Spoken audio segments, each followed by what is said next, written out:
All right, now, everybody. Quiet, listen to me. We're going to start a show. Now, some of you people have been with me before. You know it's going to be a tough grind. But we're going to have a show.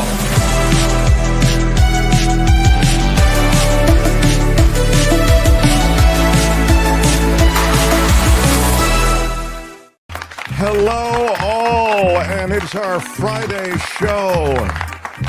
We are a live show emanating, which is a ding word, from the West Coast.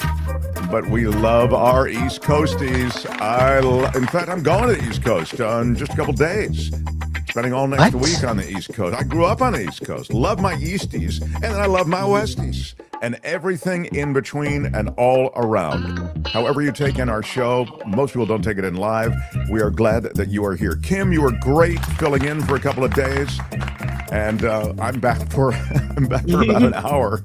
Oh, girl, baby girl. Yes, don't even play. What a finish to March Madness. AOC carries it, and she's still rocking.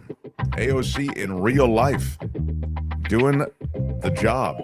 We've got a lot on the show today. John Aravosis is here. He is magnificent, and if you spent any time watching his takes, you know he's one of the great, I think, creators, if I can call him that, in terms of providing terrific drill downs on everything from public policy to international policy. And then in the second hour, I've got Jim Avila and Michael Shure who will join, and of course the great culture blaster Michael Snyder, who finished second in March Madness behind me. Everybody, thank you very much. Yes, dominant March Madness. Hey, which one you use, Mark Thompson? Yeah, it was a pretty surprising finish. By the way, we always like to start with stuff that's a little bit lighter before we get into the heavy stuff. I mean, it is true that Rome is burning, and we can pretty much throw a dart at any number of subjects, and it's pretty grim. But before I get to some of that grimness, Kim is here, first Kim, of all. how are you? As I say, she was really great last couple of days. Albert is here as well. Albert, thank you. And I wanted to let you know that while I was away, I was in the California desert where there was an art thing that might be of interest to you guys. I'm not an art guy. I'm sort of I've adopted this interest in art because Courtney's a big art person, Sure. and this is called Desert X. Like, you don't have to be even super into art to appreciate this. These are huge art installations, if you will, that are put up in the desert. All these different coordinates. They give you the longitude and latitude, and there it is. There are a few of these incredible art installations, each one with a different message, each one with a different kind of look, and I encourage you to check it out. Again, it's called Desert X. Look at the clouds. That's cool. Yeah, and the clouds too, right? And that's kind of the point, that the landscape and the backdrop changes as the light changes in the desert. These are all big outdoor things. So we saw all of these things, and it was really special. Burning Man-ish. It's a little Burning Man-ish. Right? I think you're right. Yeah, I think you're right. It was windy as hell, man. I mean, it was like super windy. It really made it sort of challenging and not quite as enjoyable. But it's not windy all the time. We just found these 2 days that were. Where are my weed smokers at? Yeah, that's right. Make it just Coachella it up, baby. Get on it. Well, But I'm sorry. I was going to say it must be super arty in the desert right now, because I know Coachella Valley Music Festival's going on, and they have an art thing that's associated with that festival. So add this Desert X in, and it's probably like Art City everywhere you look. Yeah, Palm Springs and that area really embraces the art community, and I think that's a truly special part of that world. I don't know how long that's been going on, but it's definitely in full swing now. And of course, in less naked women than Burning Man. Very good point, John. Yeah. That's not fake. That's real. While I was there, I thought, why not check out Cliff at Coachella Valley Coffee? Yeah. And so I stopped by Coachella Valley Coffee. Put that coffee down. This is Cliff, the Roastmaster General, and myself there at Coachella Valley Coffee. It is the boutique roastery that we recommend to you. They are sponsors on the show, CoachellaValleyCoffee.com. Again, it's all fresh crop. I got a chance to see it. And, you know, the other stuff that you get, and oftentimes you'll find discounted beans, etc. That stuff's been sitting around forever. This is all fresh crop, and this is all hand roasted coffee. And I got a chance to see the process. He's so committed to the process. You would be astounded at how adherent he is, how completely it's almost like religion to him to make sure that you get the best beans. So I recommend CoachellaValleyCoffee.com, checking them out and using our discount code MarkT for 10% off. Again, I was drinking this coffee before they came onto the show, and it is the best coffee on earth. And of course, their teas and spices, and we sampled all of it. It was a really, and I kind of crash landed on him. I just parachuted in. It was a last minute thing, and he couldn't have been more helpful and hospitable for our visit. Really, really fun to see Cliff and the crew at Coachella Valley Coffee. So I love that you went in there. That's awesome.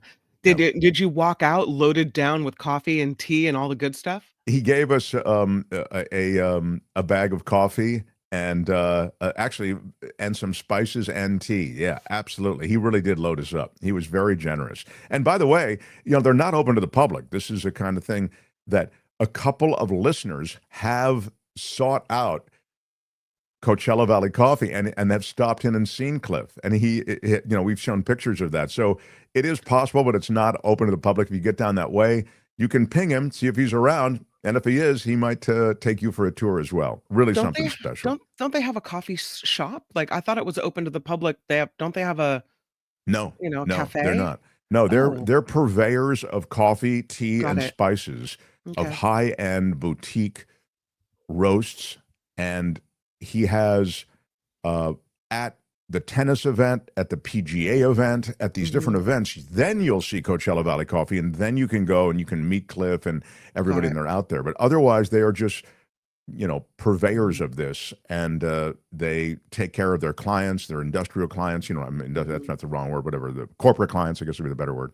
And anyway, enough on Coachella Valley Coffee, but purveyor is a ding word. You're absolutely right about that. The Mark Thompson Show. All right, before Jana Ravosis gets here, there's so much immigration news. We will get to that. I mentioned Michael Shure and Jim Avila. We'll get to a chunk of that with them as well. I thought I would take you inside the Oval, as it's called. Donald Trump entertaining the lady who runs Italy and who he is now enamored of. Albert, do you have the clip of Donald Trump falling in love with the Italian accent and just the Italian romantico that is Maloney? Here it is from the Oval Office yesterday. Oh, you have a great prime minister. You're so lucky. Yes. Italiano. Yes, that's. Okay. I'm not sure they do agree. Presidente Meloni, volevo sapere cosa pensava del fatto che il Presidente Trump ha considerato responsabile Zelensky della guerra in Ucraina. E poi se avete parlato delle spese militari. So the Italian reporter is asking her who she thinks is responsible for the Ukraine-Russia confrontation. Poi di quanto va aumentata questa percentuale, anche se siamo ovviamente consapevoli che il tema della difesa sia un tema particolarmente importante di questo tempo. Per quello che riguarda la guerra in Ucraina, lei sa come la penso che ci sia chiaramente una ci sia stata un'invasione, che l'invasore da quel punto di vista fosse Putin e la Russia, ma non è questo che oggi quello che rivela Putin for the war. She is not at all. I mean, it sounded great. It was beautifully presented. But maybe I could hear what you said. Go ahead. It was about Now you get to the heavy stuff. Have some respect. Yeah. Anyway, enough, Albert. I just wanted to hear that. The heavy stuff is, the Italian prime minister is not a fool.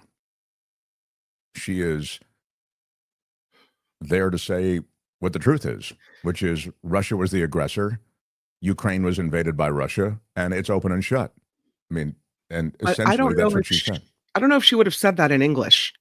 As she's sitting right next to Trump. It was beautiful that was the question that was asked in Italian, and that he had no idea, as she's basically there to deal with trade and bending a knee to Trump, that she says this in Italian, but Vance knew. And today Vance went to Italy, and when she said something in Italian, he stepped up to the mic and he said, "Boy, I sure hope that was something nice that you said. It really sounded good." Yeah. As if to say, we know what you said. We know what you did.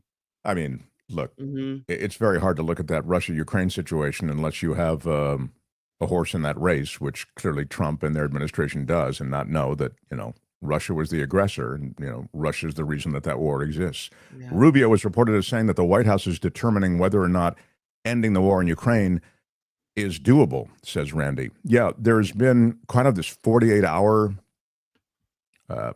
proposal floating. The proposal essentially is if we don't get peace between Russia and Ukraine within 48 hours, we're going to end these peace negotiations. So that's kind of been out there, and perhaps that's what you're referring to.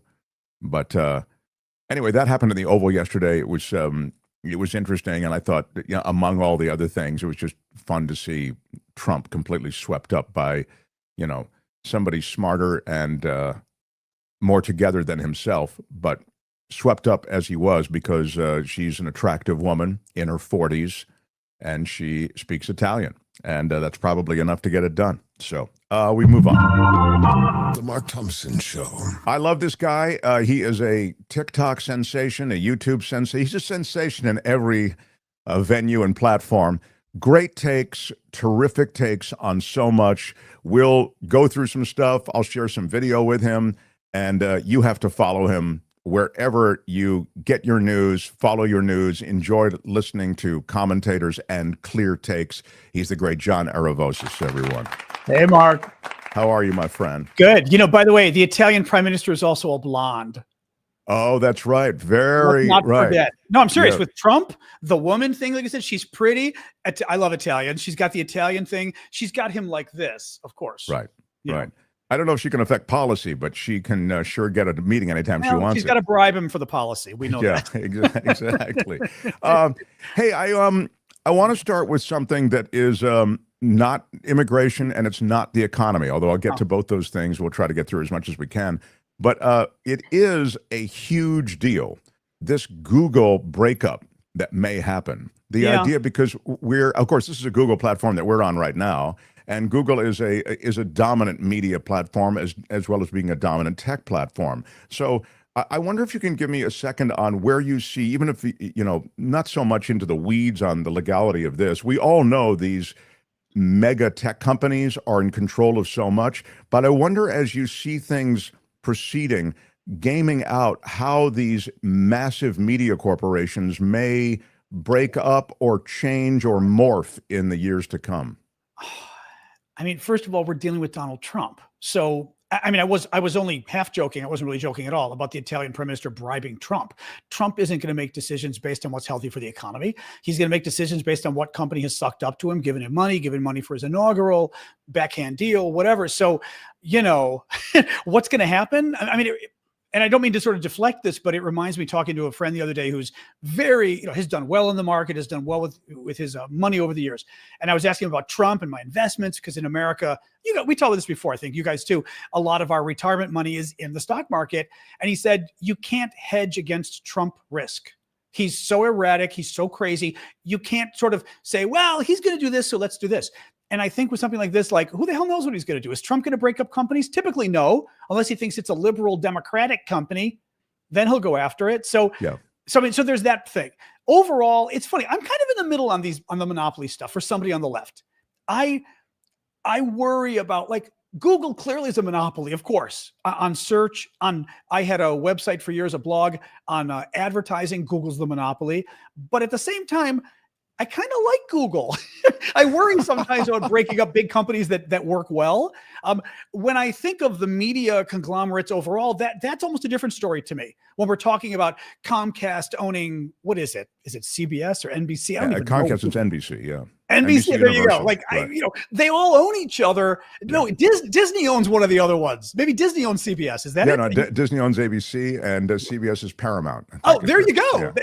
They're all owned by other people. Trump is like threatening all of them. So all of a sudden, he's able to threaten a huge sector of American corporate society by going after one company. I mean, that's what worries me with the monopoly stuff. And frankly, the too big to fail thing or whatever else. Like, do we really want all of our companies interconnected if there is an economic crisis? So I'm kind of divided on the Google thing. That's interesting. Yeah. I mean, I like Google, but I don't know enough about You're right about the media thing, and I love that you've kind of added that, because it's clear that the media dominance of a handful of companies has been awful for democracy. It's been awful for information. It's been great for propaganda, and it's been great for conspiracy theories and lies, etc. I mean, Fox has had such dominance when it comes to both Fox News Channel and also their stations. They own tons of stations across America. You add Sinclair, etc. So you're right; those kinds of media dominant corporations really can undermine a lot. In this case, it was more about search and dominating advertising markets. Remember advertising, I saw, and so this is more in that way. The last thing I'll say on this, and then I want to move on, is that typically after companies are broken up, and it's really hard to break them up. I mean, Google's got more money than the government, really, almost. But it's amazing that they've lost in successive cases. But again, their monopoly is so indisputably powerful.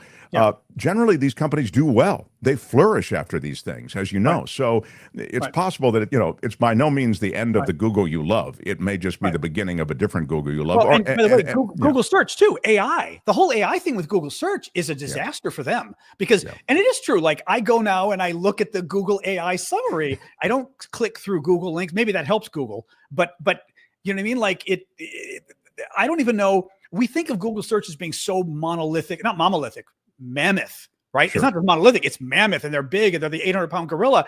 Will AI wipe them out where all of a sudden we all get our summaries now from AI and we don't even need to go to Google?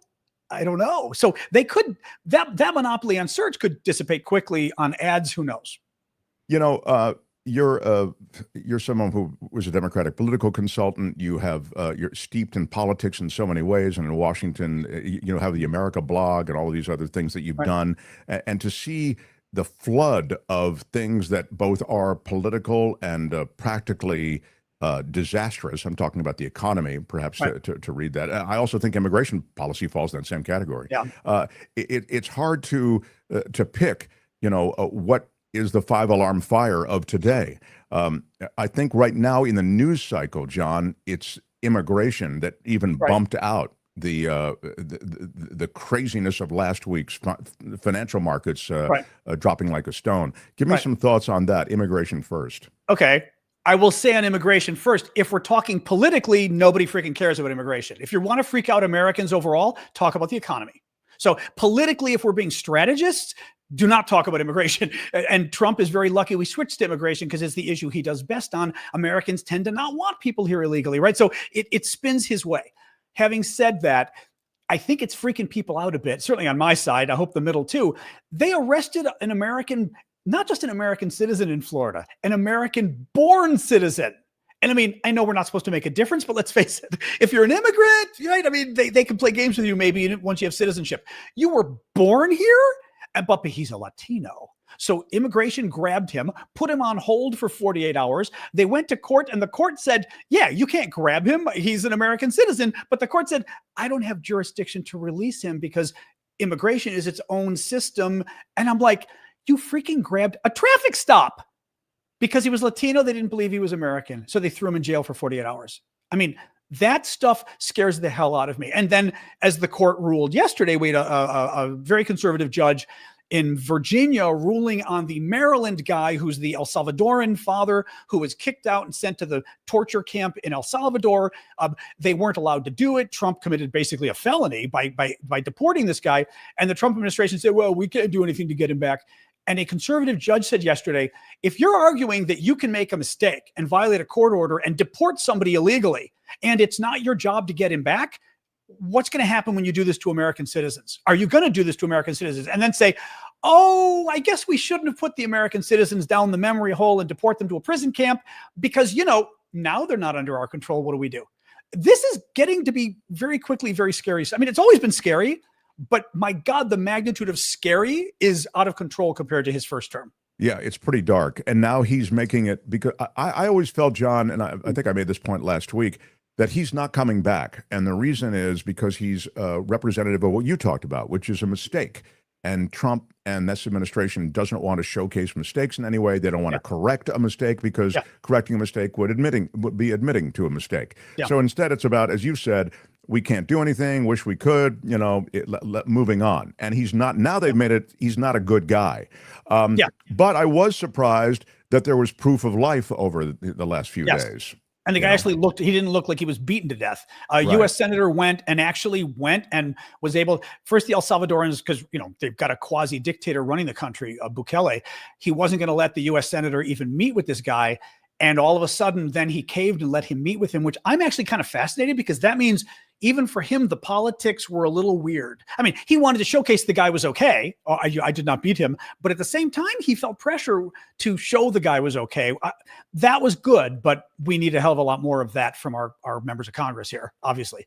There's no sense that this is going to slow down. No. In other words, the immigration policy appears to actually been picking up momentum. And ICE has this, I don't mean to, I know people invoke World War II and these fascistic regimes, but there is a brown shirt quality or an SS quality to the way ICE is going in. And as you say, they're detaining people who, legally they can't. They broke the window of that lady's car, you know what I mean? So they could drag her husband out. I mean, the visuals are, there's even the, going up and down the train and asking for people's papers. I mean, that's literally happening. Did you see the story yesterday? I'm convinced this guy's a Mormon.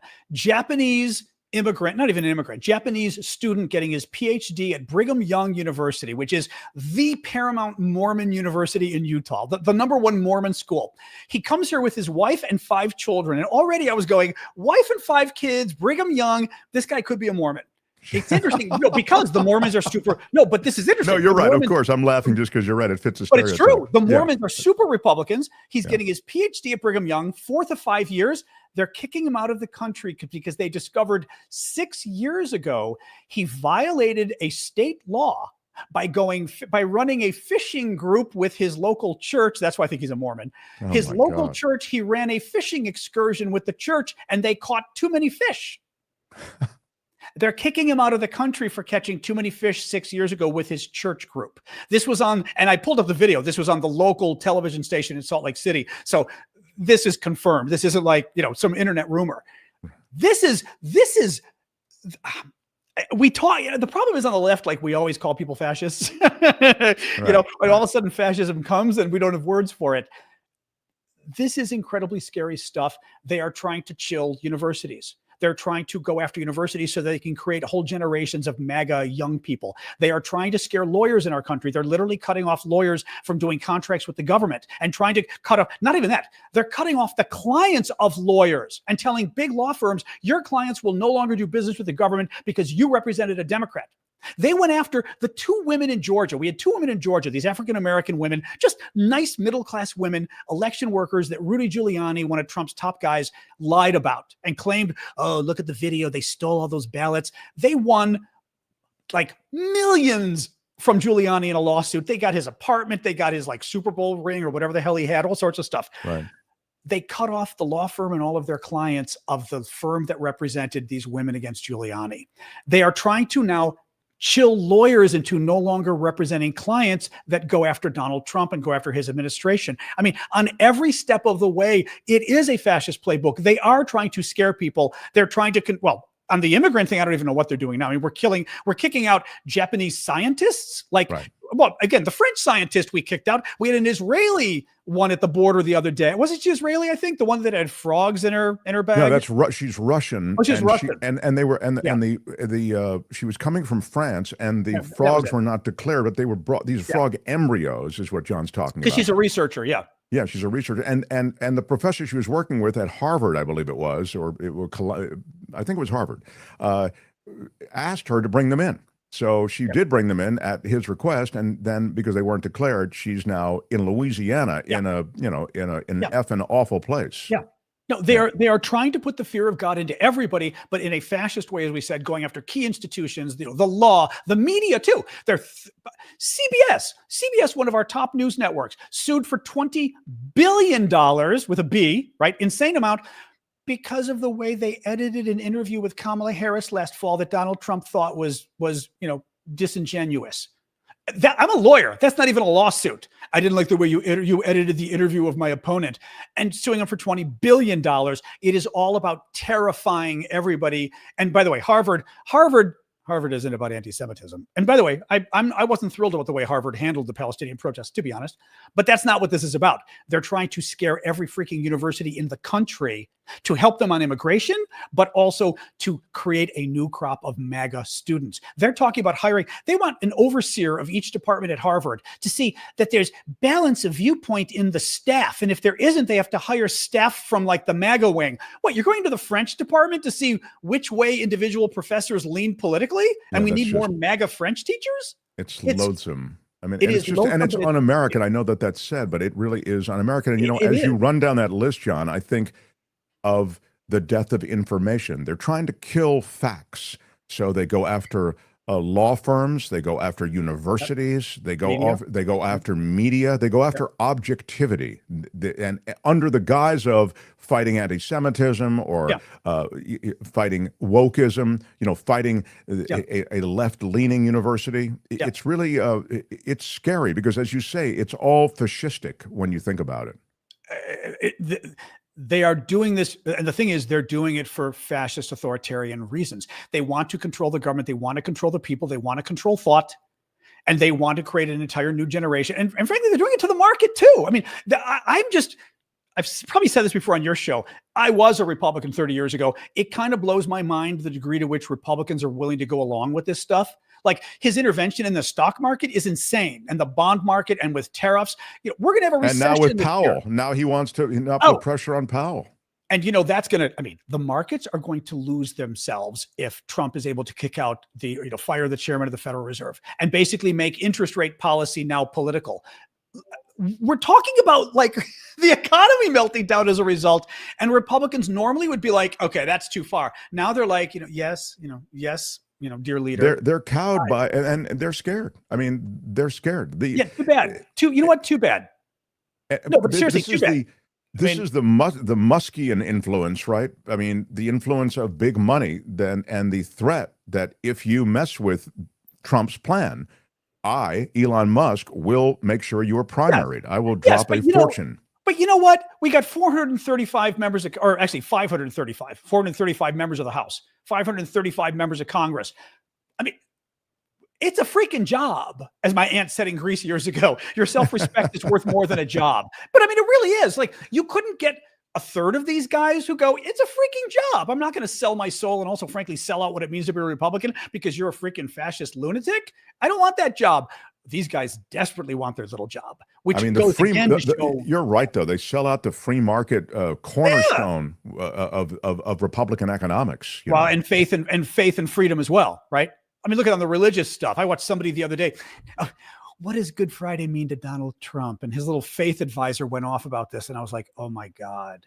Donald Trump probably doesn't know. Donald Trump would be like the old Easter Bunny joke where it was like asking about Jesus and it was knowing America. It probably was a Polish joke when I was growing up. We used to have, you guys may have had those too, those nasty. It's so brutal. It's weird. I don't even think when we were kids, we understood how awful nasty. That, it's bizarre. Really nasty. Like now it's bizarre because like Polish people, like, it just is weird. But the joke was something about, what was it? Jesus was born, and Easter is about Jesus he dies, he comes back 3 days later, and he comes out of the tomb, and if he sees his shadow, and it's like this whole joke about, it's actually the groundhog. But I kind of feel the same way about this, where it's like, it asked Trump what Good Friday means, and it's like, well, the Easter Bunny comes. He's the most. Well, it is true that everything about him. Religious? Yeah, he's this deep on everything. But they gave up on faith as well, is my point. They've given up on everything they claim to care about with this guy. It fascinates me, if I don't be as freaked out as I am, that Republicans conservatives don't care about any issue they actually claim to. I guess they care about abortion, but God, they don't seem to care about anything else. Well, it's also the clinging to power, I guess, that has really been the coin of the realm for them. They seem, this takes me back to fascism. The movement seems to be about hate and going after people we hate and finding villains who are holding us back. And the reason I don't have a good job and a good life and a good marriage is because of the Latinos and the blacks and the women and the gays.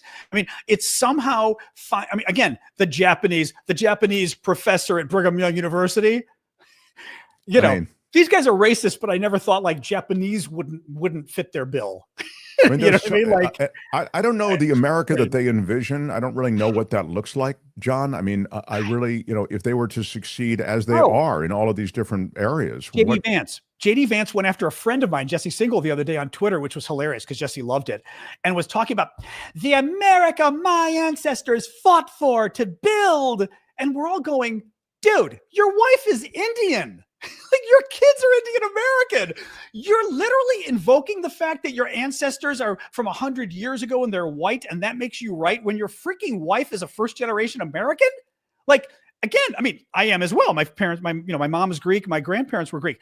But I'm not going to sit there and say, my family built this country going back 200 years when we're freaking immigrants from the 1930s. But this is what it's funny you mentioned JD Vance, because John, I want to mention to you, and I wonder if you agree. There she is. Yep.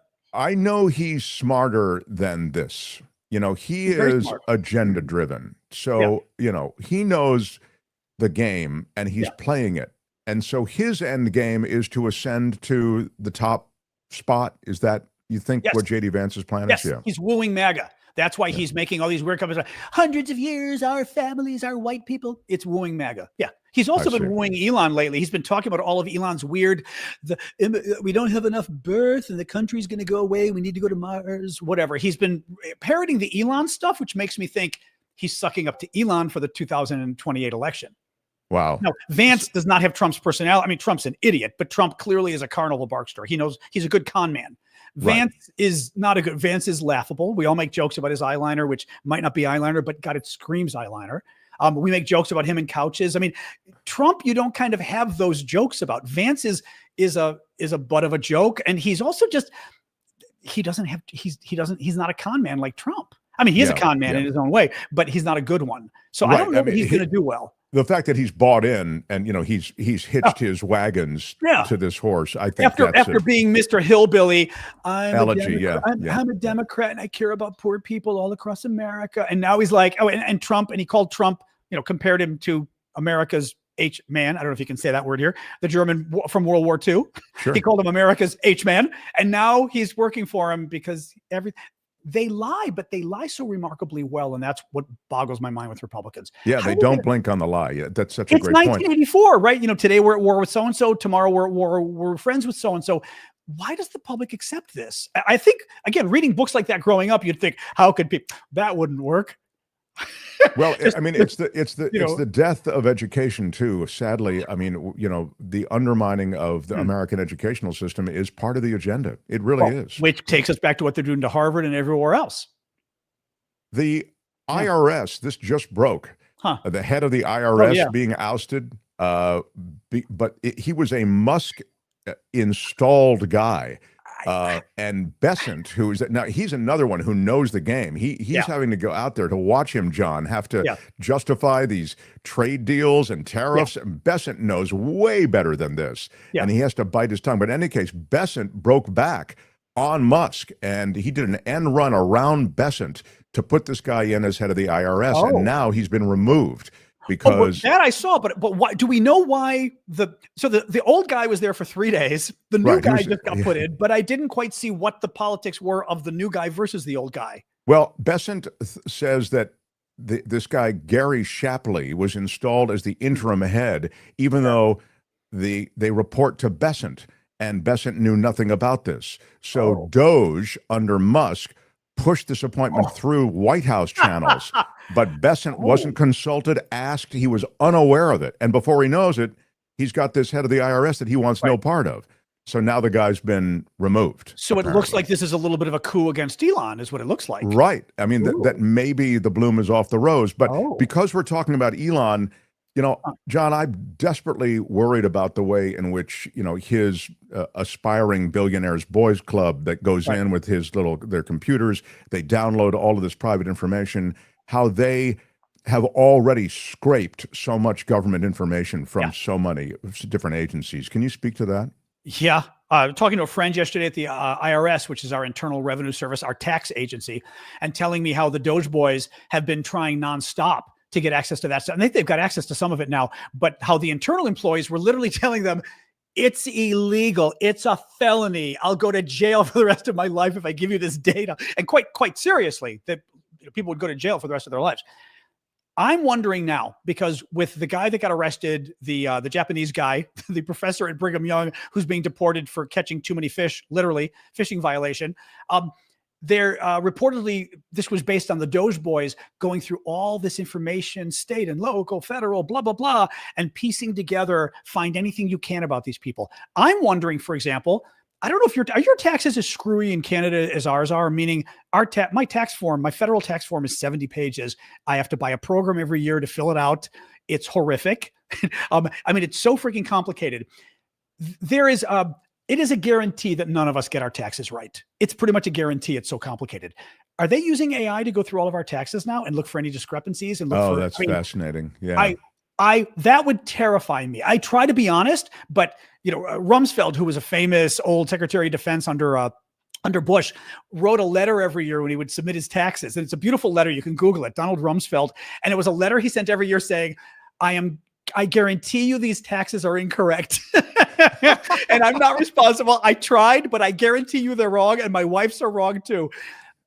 But I worry about them going through this stuff and trying to piece shit together about our lives. Hey, look, AI is wrong a lot also. I mean, AI is wrong about 20% of the time. So there's this notion that AI goes through with this sort of perfection to find imperfections in your tax return. That's not necessarily the case. When we have more time, I could tell you about my experience with ChatGPT, because I've been loving it, using it a lot. I was using it for like my family history, that I've been compiling this huge document.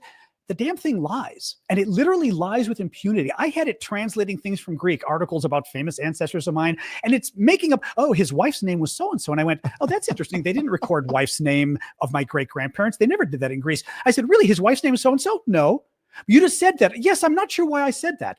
It was doing things. It was deleting chunks of my history. I said, okay, here's a new paragraph. Put it in the document. I put the paragraph in the document. Oh, you just removed the 3 paragraphs about my uncle who was the defense secretary of Greece. No, I didn't. Yes, you did. No, everything's there.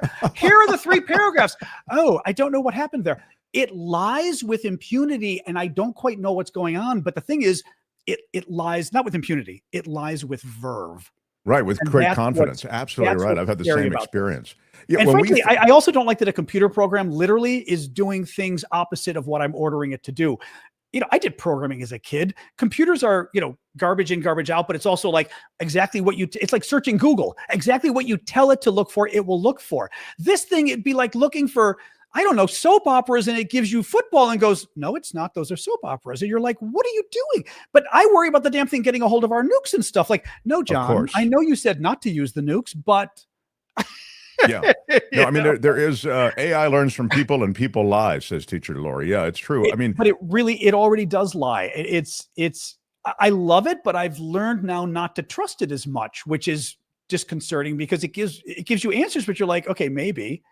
Well, when for our 3rd show on this platform, YouTube, AI gave us a strike? I mean, a full-on strike they said that we had perpetuated the lie about January 6th and the election. Now, you know where I stand. That's impossible. Absolutely. And so I asked for a human review because AI obviously missed it. Right. And then the human review upheld it, which is bizarre also. I mean, there's nothing in the show that would anyway suggest that. So I don't even believe that the human review, that's a different story. By the way, I fixed one of those. They said the same thing about me and JFK. I was attacking vaccines. I'm like, okay, you clearly didn't watch my show if you think I was attacking vaccines. The human review backed it up and said, yes, you were defending JFK and attacking vaccines.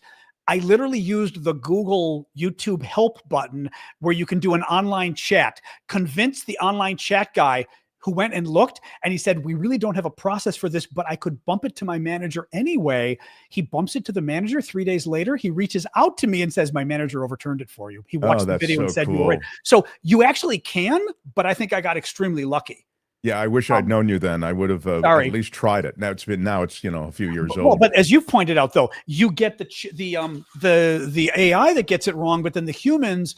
Oh, I'm on TikTok. Forget it. TikTok is notorious for this. The humans review stuff you say and go, yes, you're banned for a week. And you're like, for what? We can't tell you.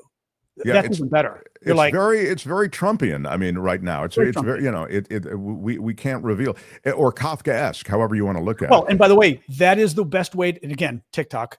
I don't want to bite the hand that feeds me because it's my big income source, but that is the best way to chill speech is to ban people for a week, but not tell them why at all.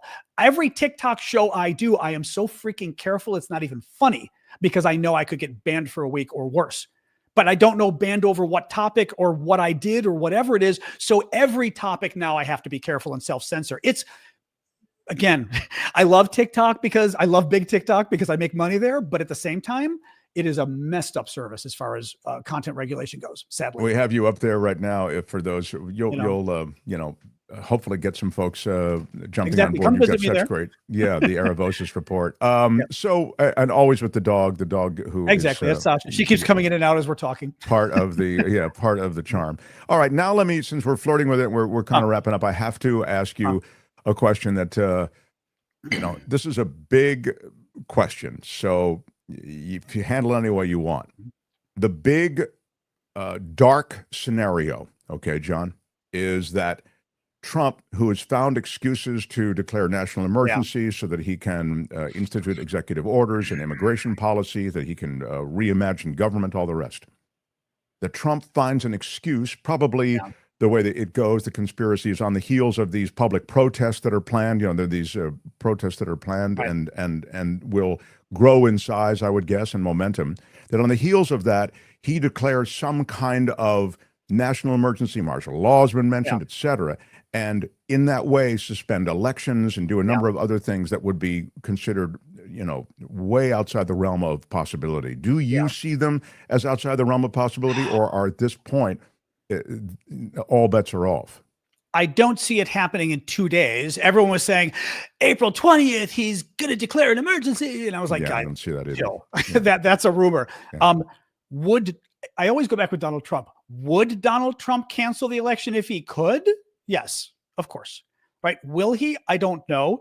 I think, as they say, I don't know if it's economics where they say there's a non-0% chance, meaning I think there's a good chance he would try to cancel elections and things. I was thinking because I knew you were going there, as you were asking the question, what's uncomfortable for me, this is like being on TikTok, except I'm in America, which is a similar problem. I'm uncomfortable I thought you were going to ask, what do we do if he does that? Because I was going to say, I don't think I can answer that question here. Right. Because how do we talk about what you do when a fascist government takes over and the president is no longer legitimate and they refuse to hold elections? If I tell you what to do, I'd probably go to jail for even suggesting it. But which also means, what do we even do when it happens? Because we could go to jail for suggesting anything. Sure, it'll have to be some sub rosa communication that you'll have to work out. Well, and I was going to say peaceful protest will be banned if that happens. Right. So that even organizing peaceful protest would be a crime. Everything becomes letting the dog in and out again. It is very, and what's particularly scary is, and your country's probably the same way, we got our problems in our history. Okay. You guys treating your native communities, as we call them, First Nations. Oh, you think I'm in Canada? John thinks I'm in Canada. Are you Canada? Where are you? No, I'm in California. Yeah, I always think you're Canada. I'm sorry. I'm in the same bowl of soup you are. Oh, okay. Totally thought you were Canada. Yeah. Oh, then you know exactly what I'm saying. We've got our problems going back, but as Americans, we don't have a history of fascism, so that we don't have sort of this genetic cultural experience that we know how to respond. And the media doesn't know how to respond, which is a huge part of the problem too. AP gets kicked out of the White House and all the other media goes, that's terrible. But then they dutifully line up to cover Trump anyway. Like, we don't know what to do. And because we haven't experienced this before, and that's part of the advantage. They don't just hit us with nonstop offenses, like Trump keeps throwing shit at us, minute by minute. It's also just hitting us with stuff that no one would ever dare do, so that we don't even, like trying to take away Harvard's tax status. Now they're banning, not only take away the tax status, take away the grants. They're also now taking away Harvard's right to have foreign students. That's 10,000 students a year who pretty much pay full tuition. Exactly. But no one would ever do that, so that we don't even know how to respond to it. Yeah. I think this is so. To the question, all bets are off, because the extraordinary nature of this presidency and this administration allows for that narrative to actually maybe take shape. And because we don't know how to respond, we're not as effective in responding. So the narrative does take shape and they run with it. And they then start doing, the real big problem is he keeps winning in many ways. So he's doing crazier and crazier and crazier and crazier stuff.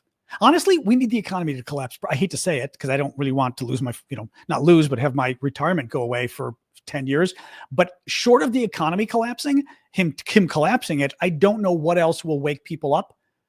Because they don't care about illegal immigrants getting kicked out. That's right. They don't care about immigration. They don't care about the universities. They don't care about even the university stuff. They don't. Harvard, even on the left, Harvard has lots of money. Yeah, that's really not the reason you're allowed to break the law to go after Harvard for crazy authoritarian reasons, right? And the guy was, whether he was a gang member or not, that isn't a reason to commit a felony by kicking him out. I mean, but you still have to argue that. Whereas on the economy, it's the one pure issue that everybody knows what it is. Trump can't lie about the economy, meaning he did today at the White House. He literally just said, gasoline prices are down to $1.89 a gallon nationwide. And CNN goes, actually, they're $3.60 a gallon, according to the AAA average nationwide. But egg prices are down everywhere now. My egg prices are the same price they were a month ago, which is 40% what they were 2 months ago, 40% higher than 2 months ago. But he can't. But how do you lie about egg prices? He can lie. But people go, well, that's not what mine are. Mine are $8 a dozen or whatever. Yeah, right? But he does it so effectively. He does lie without blinking. But as you suggest, the tariffs will set the economy ablaze, and look, tourism is being affected. Fewer people are coming here. There are sectors of the economy already that are being bruised up pretty badly. Well, so and us too. Well, I tell people on my show, I try not to get too I didn't study economics, but I studied economics in graduate school, right? I didn't study economics as a major, but we had to study macro and micro and all this kind of stuff. And one of the things which always blew my mind, this fact, 2/3 of the American economy is based on consumer spending. Meaning it's not big corporations and everything else. 2/3 of what makes up our economy every year and whether it goes up or down is you and me spending money. And that blows my mind because it means if we're afraid there's a recession coming, if we're afraid that the inflation's going up, if we're afraid where things are going to be, our stock market's going down and our retirement's going down, we start spending less money. All of us. And I'm sure we already have. As soon as we start spending less money, that starts to depress the economy. Businesses aren't making as much from us. When they don't make as much from us, they start to lay people off, right? All of a sudden, this ripple effect starts happening in the economy so that not only is the stock market and everything else causing problems with Wall Street and tariffs there, you and I guarantee you there's already an impact on the economy because of the consumer confidence plunging. The constriction in the economy is real. I mean, I was reading from 5 different CEOs. I think I mentioned this the other day. I think it was in The Economist or something, talking about what they're doing with their companies. And the answer is they're not doing anything right now. They're not hiring. They're not expanding. They put all of their expansion plans on hold because they don't know what's going to happen next. You've got an administration that with knee-jerk responses to everything Trump wants to do. It's bad economics. Look at the tariffs alone.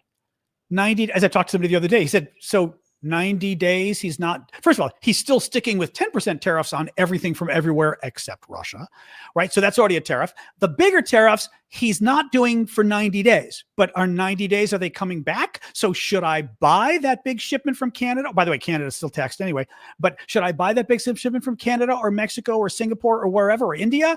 Or am I going to be facing a 40% tariff on those goods in 6 months if I buy them now? I don't know, so maybe I shouldn't buy them.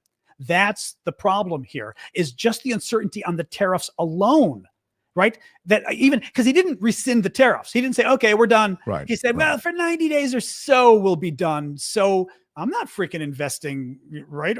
Exactly. If I know without any ability to plan, you're not investing. You're not expanding. You're not doing anything. You can't plan. The only thing I would say, John, I just hope that this gang that can't shoot straight can put Humpty Dumpty back together again. If you trash the American economy, I mean, really, this is the best economy in the developed world when you got here, pal. Yeah. And in 2 months, you've trashed it. I don't know what the future is. As you say, it may be the thing that drives them out of office or out of power, out of popularity and all, however, the political winds change suddenly when, as you say, the economy really goes to hell. But I don't know how you find magnetic north again. Well, and you can't because he's not finished. It's not like, oh, that tariff thing was a disaster for the bond market, but he's done with it now. He's not done with it. He's still doing it. right? But drug prices, he's putting massive tariffs on American pharmaceuticals coming in from abroad because we don't pay enough on the drugs we're buying already. You're like, so you're going to, and he wants us to buy American drugs instead, prescription drugs. So he's going to raise the price of the prescription drugs we buy so it's too expensive and we're forced to buy the American. It's like, are you insane? Yeah. That's what I mean. There is a quality of insanity to it. That's absolutely right. John, we will find you on TikTok. We love our visits with you. Come hit us next month. Let's sit down again. We'll be back. God knows there'll be 10 times more things to talk about. Yeah. Sadly, you're right. The Aravosis Report and John Aravosis, everybody. Thanks, John. Bye, guys. So long. See you, man. Good times. Good guy. Wow. He's terrific. You see why he's popular, right? The Mark Thompson Show. Knowledgeable, and he really has a dynamic the way he comes across. It's fun. Do you know, I was reading about him. He speaks like 4 or 5 different languages. Yeah, right. Yeah. Greek, Italian. I forget what he's. A bunch of them.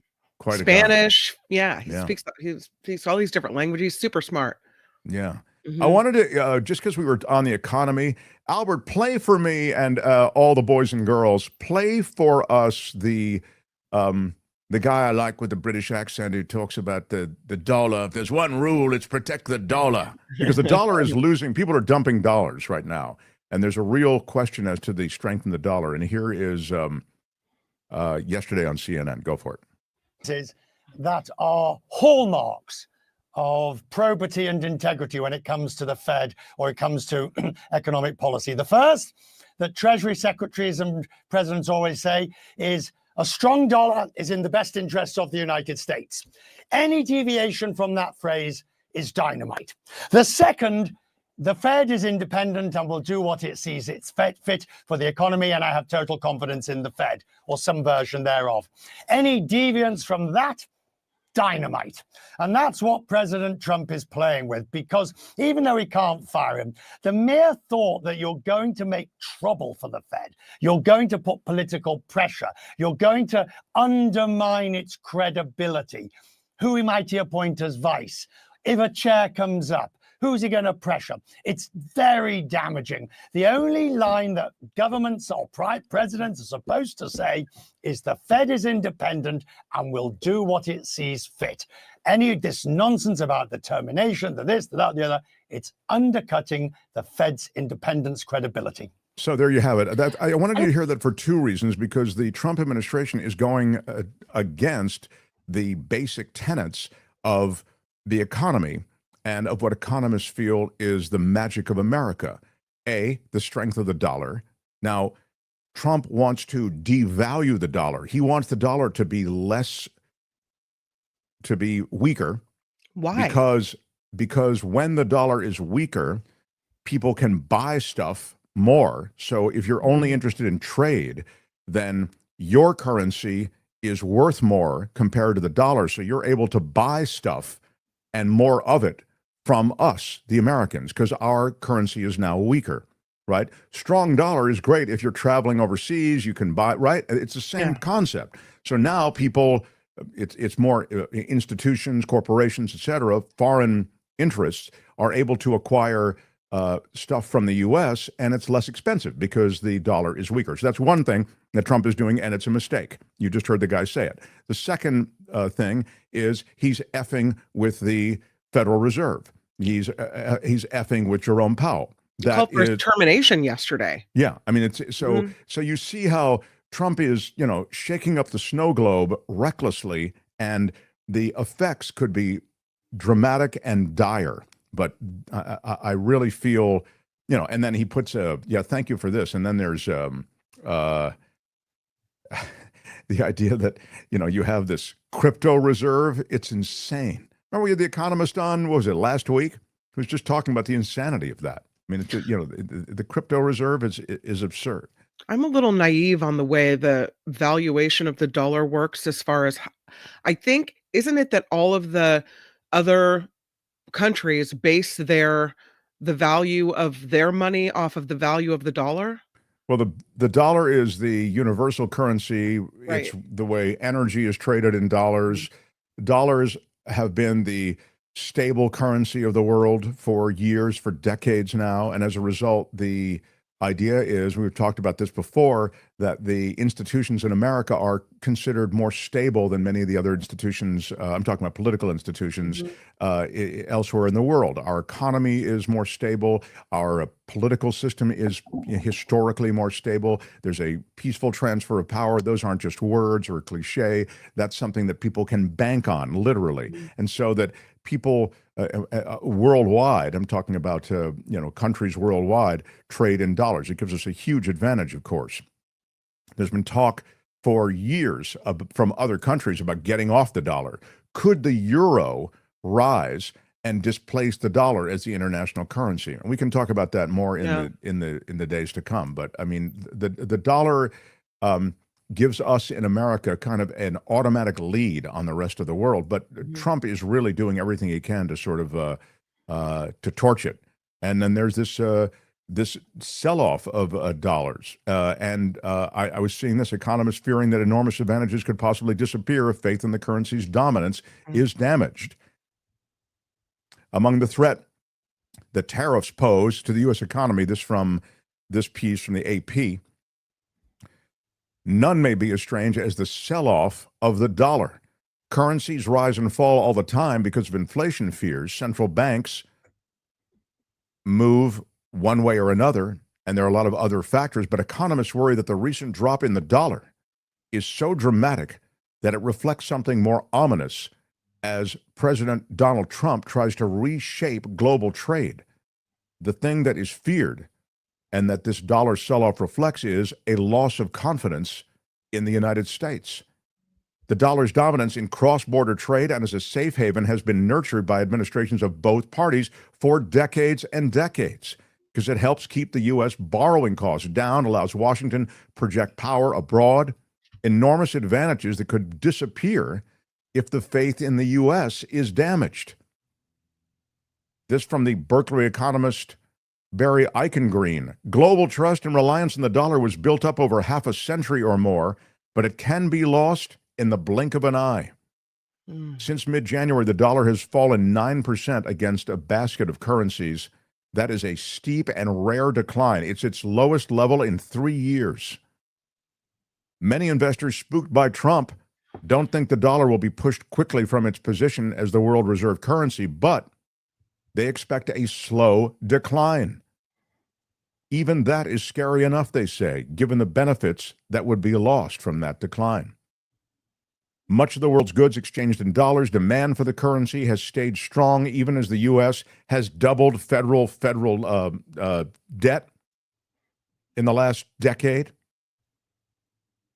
And normally, investors would flee from that, right? The country's running up big debt, but the U.S. government, consumers, and businesses borrow at unnaturally low rates, and that's helped speed economic growth and lift the standards of living here in the U.S. And I think, and I've said this before, we've gotten fat and happy, and we've lost track of how fragile this whole thing is. So this guy comes in, and he's, as I say, he's just, he knows nothing, it would seem, but he wants to break everything and change everything. And it's amazing how fast he can do it. You think about how long these systems have been in place and how long things have been stable, and it sure didn't take much to come in and send everything tumbling down. Albert, play the Jeffrey Sachs stuff for me. This is only a couple of minutes, but you'll enjoy it. I think he's an American economist and a public policy analyst. I think he's at Columbia, and he is brilliant. And he boils it down so simply. Here's Jeffrey Sachs. I'll make a prediction that is clear and therefore could be completely proved wrong. So I don't believe there will be any grand bargain or any great agreement between the United States and China on anything for years to come. The CIA, whose job it is to overthrow governments that are deemed to be inimical to U.S. interests. And the CIA has engaged in probably about 100 regime change operations around the world since 1947. I think it's a mess, not a strategy. When you do this, you reach a kind of caricature. Elon Musk is a caricature of this. the richest person in the world who funds the campaign of the presidential candidate and who says to Congress, anyone that steps out of line, I fund opponents to defeat you. And so you can't get more vivid in the plutocratic element than having Elon Musk as your prime minister, which is his informal position right now. When it comes to trade, I don't have to say more than Trump is uniting the world because there is not a single place in the world that is satisfied with this new tariff regime, including inside the United States. It has succeeded in stopping the stock market rally and reversing it. It has succeeded in lowering automobile company share prices yesterday. I didn't check today, but down 5% yesterday when the automotive tariffs were issued. It's a completely ignorant economic policy as far as I'm concerned. We can talk about it, but I see no merit whatsoever on any count to the protectionism that Trump is trying to bring about. So there, the whole world is unhappy about it. So happy Easter, everybody. That's the point. And enjoy. Asia, yes. All right. That's enough, Albert. Thank you. I've realized that I can't let another minute go by without Friday Fabulous Florida. And I feel like I lost track. I've been distracted. So sorry. We're a little behind on that, but that's all right. How would you handle this? Can we do it quickly before Avila? Yeah. I think we could. He's an award-winning journalist. I don't want to keep him waiting, but by the same token, I think he also understands. We can do the top story. I think that the top story in there is pretty notable. All right, the one about the woman. Yes. Okay. Yes. This was sent to us by several people, and thank you all of you who send us stories of any kind. Doesn't have to be for Florida. We are the Mark Thompson Show at gmail.com. And while I'm at it, you can smash the like button if you would. It helps us with your iron rod. The YouTube universe is helped by that. And subscribe and share this show or segments or pieces of the show if you can. Now, we do it on Fridays. The weirdness, the bizarre, the shocking, and sometimes the heartwarming. This is Friday Fabulous Florida. It's time for Friday Fabulous Florida. There is a gigantic alligator in my kitchen. A look at the weirdest stories from our weirdest state. Here is a turbo version of Friday Fabulous Florida. Super fast, a Florida woman arrested for selling human remains on the Facebook marketplace. No. Seriously? Oh my God. The science is ridiculous. Yes, like livers that she stole after a night at a bar, or whole It was cadavers? wrong, it was stupid, and I'm trying to be a better person. The owners of a Florida curio shop have been arrested for selling human remains on Facebook Marketplace. Kimberly Shopper, literally that is her name, Schopper.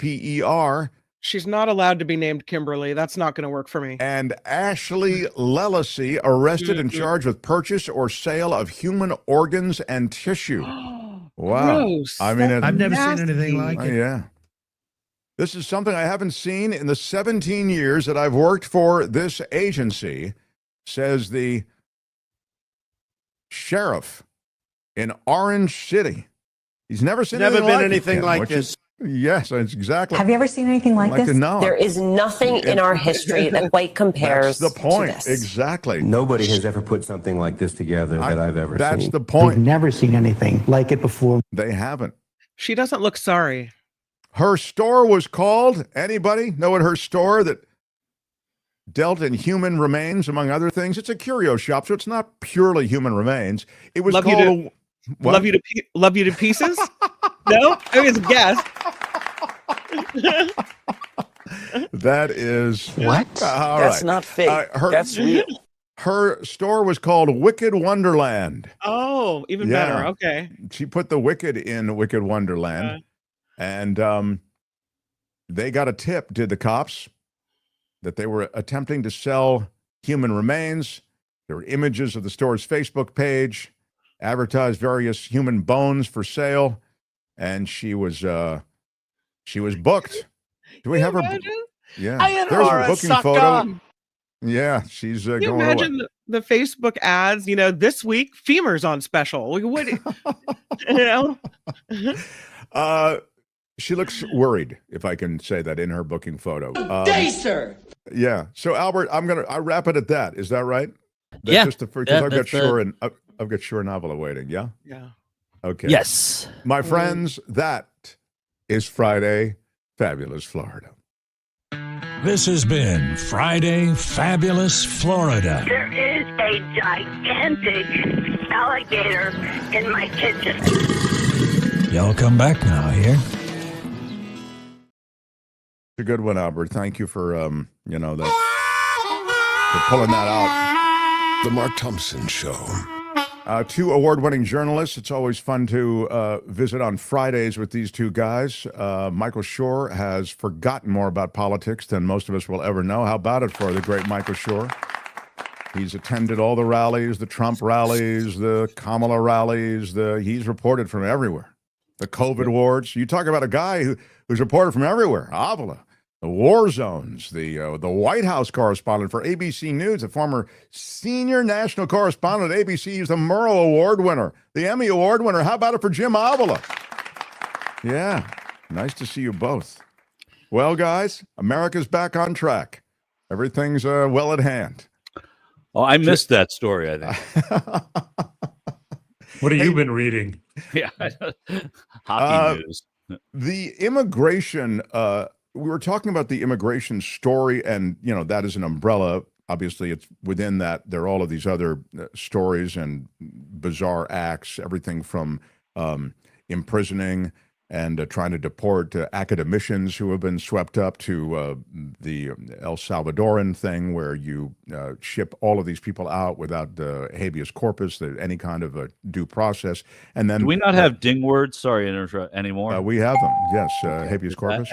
Academician. Academician is a ding word. You're absolutely right. Anyway, what I'm struck by, and I'll give this to you, Jim, first, because you do a lot of historically reporting about the border and border crossings and immigration issues. I'm just struck by how far-reaching all of this is. Yeah, I carry my passport. It's when you live in an area like I live in, San Diego, you never know who's going to pull you over, who's going to decide that, or if you go across the border. I have a family house down in Baja that we hardly use anymore because it's dangerous to there and also dangerous to come back. You might not make it past the border. What most people apparently by the polls favored the crackdown on the border and even deporting of criminals. But what's happened, of course, is we've seen that it's not criminals. It's people who are innocent, people who have the wrong last name, people who don't have their papers up to date, and they're being and some people who have lived here for years, decade, and they're working in our gardens, our restaurants, our fields, and they're getting sent out even though they have no record of criminal activity. And I think that's where he's overstepping. And I think that's why his Donald Trump's favorability ratings are going down, that he takes everything too far and he does everything ham-handed, including tariffs, including deportation and immigration. And that's where he's in trouble. And that's why he is in trouble right now. Michael, we were talking just in the last hour about the fact that the economy, as Jim has sort of just noted as he was going down those things that Trump has sort of oversteered on, the economy does hit people, and there is a fear perhaps instilled in people that's happened quickly as a result of the tariffs. I'm wondering how immigration lands. Do people make the distinction that Jim just did between the southern border and then sort of this far-reaching locking up of professors and researchers, and or where does immigration land? How much does that move the meter of the average person? Well, it moves people in an election, but since the election in recent polling, immigration is the fourth most important. It went from first to fourth most important issue for Americans now, and that issue is not going away per se, but I think the way it's being handled, you have to be able to look at the way it's being handled and say that is the reason why people are discomfited by what they're seeing. However, those in Trump world, those who wear the red hats, they're the people for whom immigration is the issue, because it hits not just on the economy for them, because they've been led to believe that it is an economic drain, but it also it hits on America first. You have to look and sound like us to be here, and implicit in that is that it hits on racism. And so I think that there is a, as we see it wane, and as we see some of these economic issues sort of move to the top of what people are concerned about, I think then you start to say that immigration really isn't the issue, the magic issue for a lot of people in America. It always does go back to the economy, and they cannot make the argument that immigration is helping the economy. And then when you have it in this far-reaching way, when you have it affecting people who you know or who you are just a degree or two away from knowing, it really does hit home. So you see people coming across the southern border. If you're sitting in your home in Eau Claire, Wisconsin, and you say, oh, that we've got to stop people from coming in, but that's one thing. But if you see federal agents coming to your neighbor's house, and or you go to the dentist, and the lovely person who helped you at the dentist's office is being deported for no reason because their husband wasn't born here, then there are real sort of hitting you where it hurts factors. And that's why people, I think, are souring on this to a degree, and to the same degree that Jim is talking about. It is scary for a lot of people. People don't like being scared in that way. Greg says, let me tell you, the undocumented workers here in Texas are scared, and already many disappearing. But that hurts the economy already, even though nobody can measure it specifically. He's right. Greg is right there. I mean, that's exactly what's happening, and it's happening more, more acutely in places like Texas, a border state, than it might be happening in Wisconsin, which Wisconsin, a Canadian border state, but there is this feeling that it's somebody else's problem, and until it comes to you, it doesn't matter. But it's coming to a lot of people now. It's coming to neighborhoods and states and towns and counties where it does matter, because it's people you know. Sure. And then this follow-up, without guest workers and undocumented workers here in Texas, the trade and restaurant industries are going to get hammered. It's interesting, Jim, they had the Bracero program that was quite successful, and I wonder why something like that just can't be brought back. Well, because Republicans won't pass a comprehensive immigration reform bill.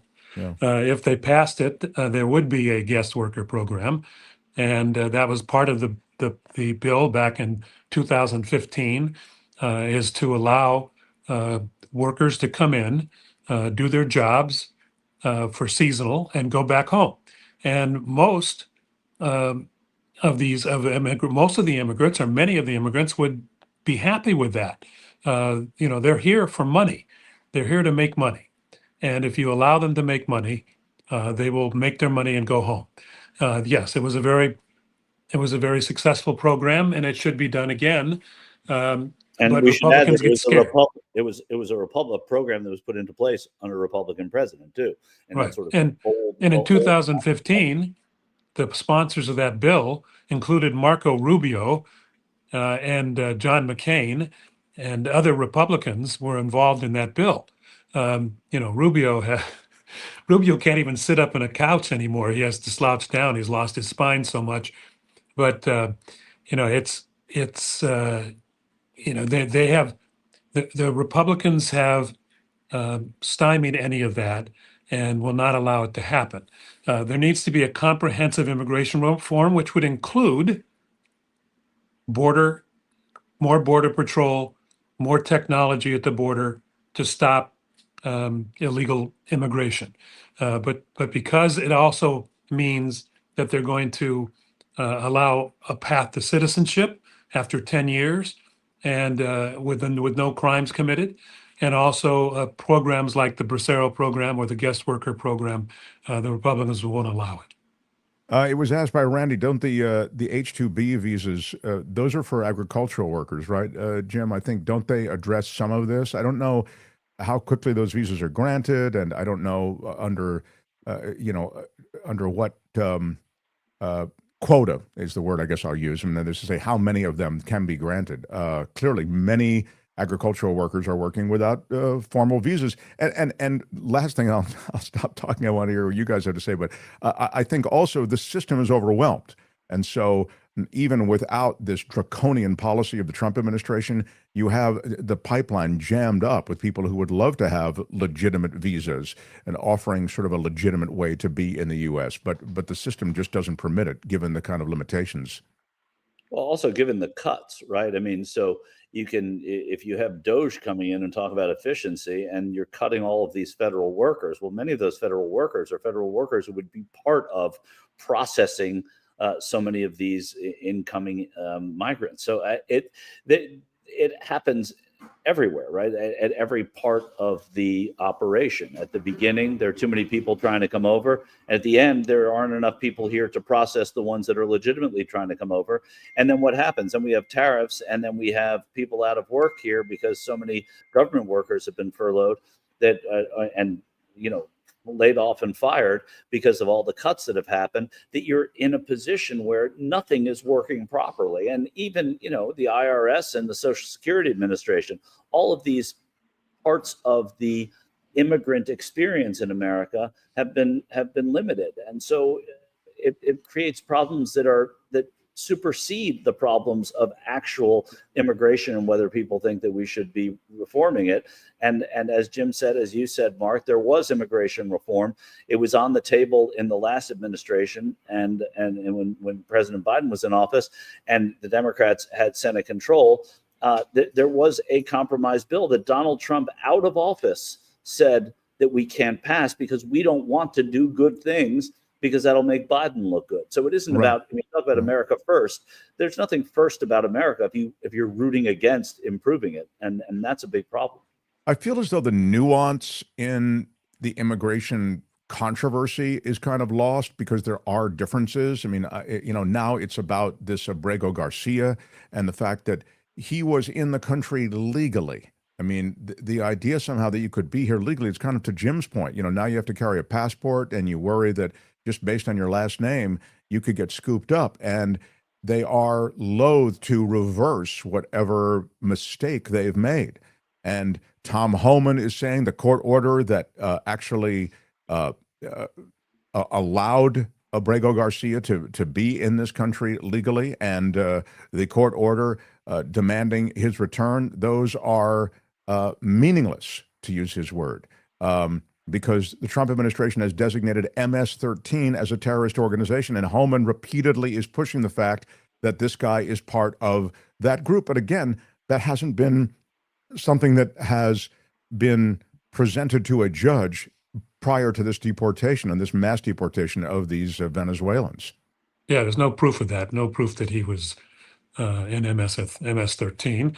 And what they should do is bring him back to the United States, have him go through the process and prove that he is a member of MS-13 or not prove it and, leave him alone. But, just to come up, show up and take him out and take him to a different country and put him in that prison is, it's not American.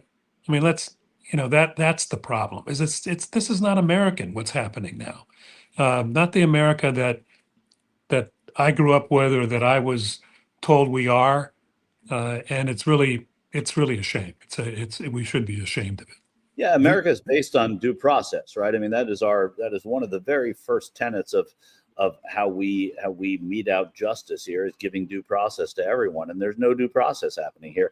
And the part about when have you seen this? People changing their last names. You can think of Jewish people in Europe, in Eastern Europe, changing their last names so that they didn't appear at least on paper, to be Jews and eligible for deportation and being put into concentration camps.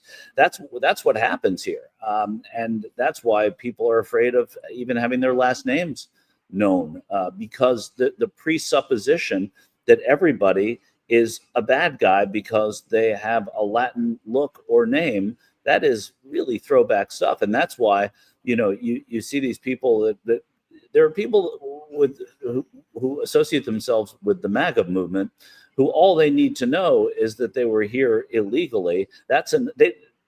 To them, that is equal to MS-13, right? I mean, so there's no delineation there. These are bad people because they came across the border, or they're bad people because Donald Trump says they're bad people. But that's not the way this country works.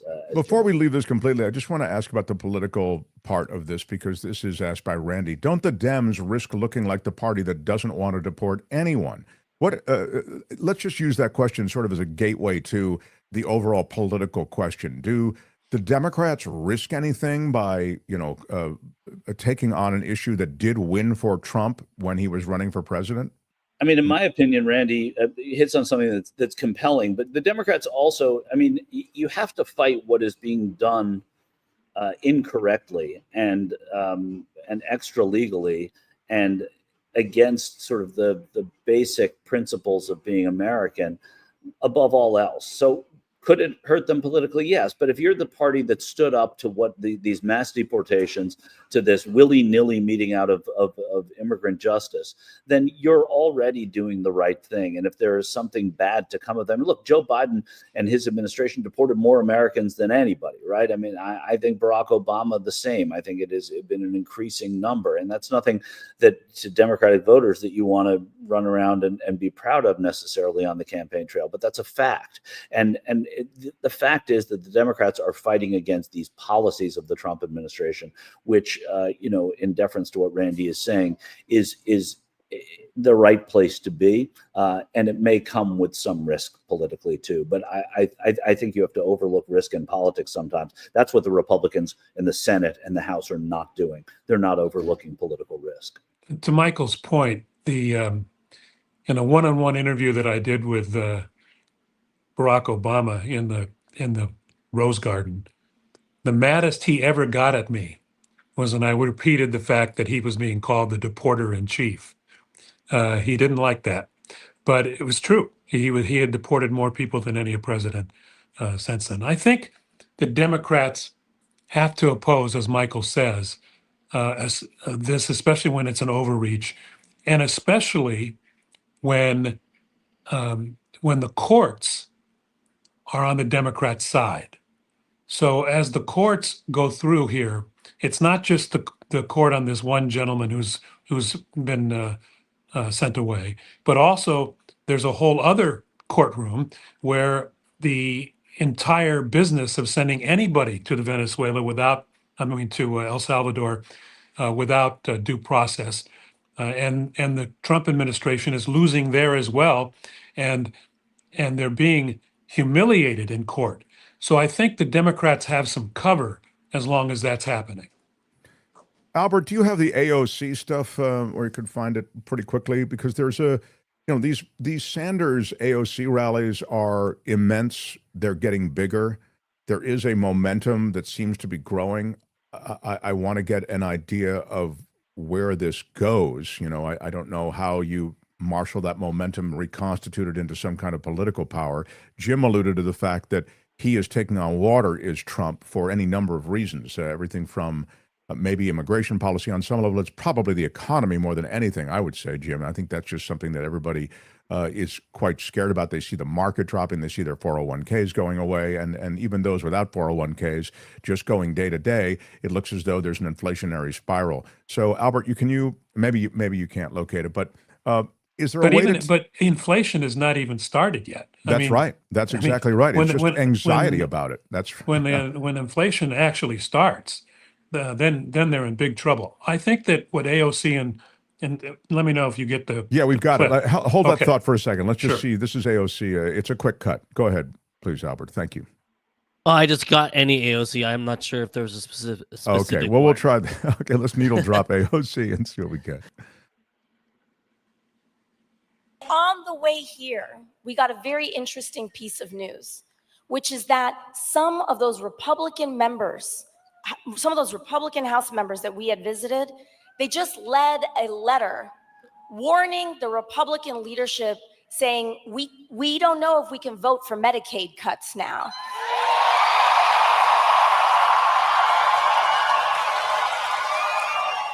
That's you, Missoula. That's you, Montana. That's you, Colorado. That's you, Arizona. That's you, California. That's you, the people. That's great. Thank you, Albert. Yeah, so that's very much on point. That Howard Dean at the end going, woo! but she's emerged, Mark and Michael, as a spokesman for the spokesman for the left, with Bernie there by her side to give her credibility. And I think the big challenge, of course, is for her to be able to somehow bridge into the moderate zone. Remember, Joe Biden is the one who won among all those, all the people from the left. The Democratic Party still has a huge moderate wing. And whether or not AOC can, with this populist movement that she and Bernie are trying to get going, whether or not she can leach over into the moderate zone to where they can actually win a primary, win an election, is going to be interesting to see. I'm not saying she can't.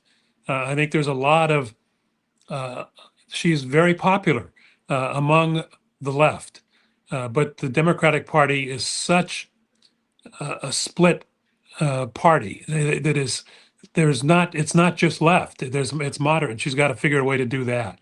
Yeah. Is it too extreme, Michael? Or Medicaid? Defending Medicaid isn't too extreme. I think it will be. It's not what we think is too extreme. It's not what Democrats think is too extreme. It's not what moderates think is too extreme. It's how the Republican Party, in their great messaging machine, is able to spin it as too extreme, and that's what it is. It's not about Congresswoman Ocasio-Cortez. It's about how she is sort of spun by her opposition.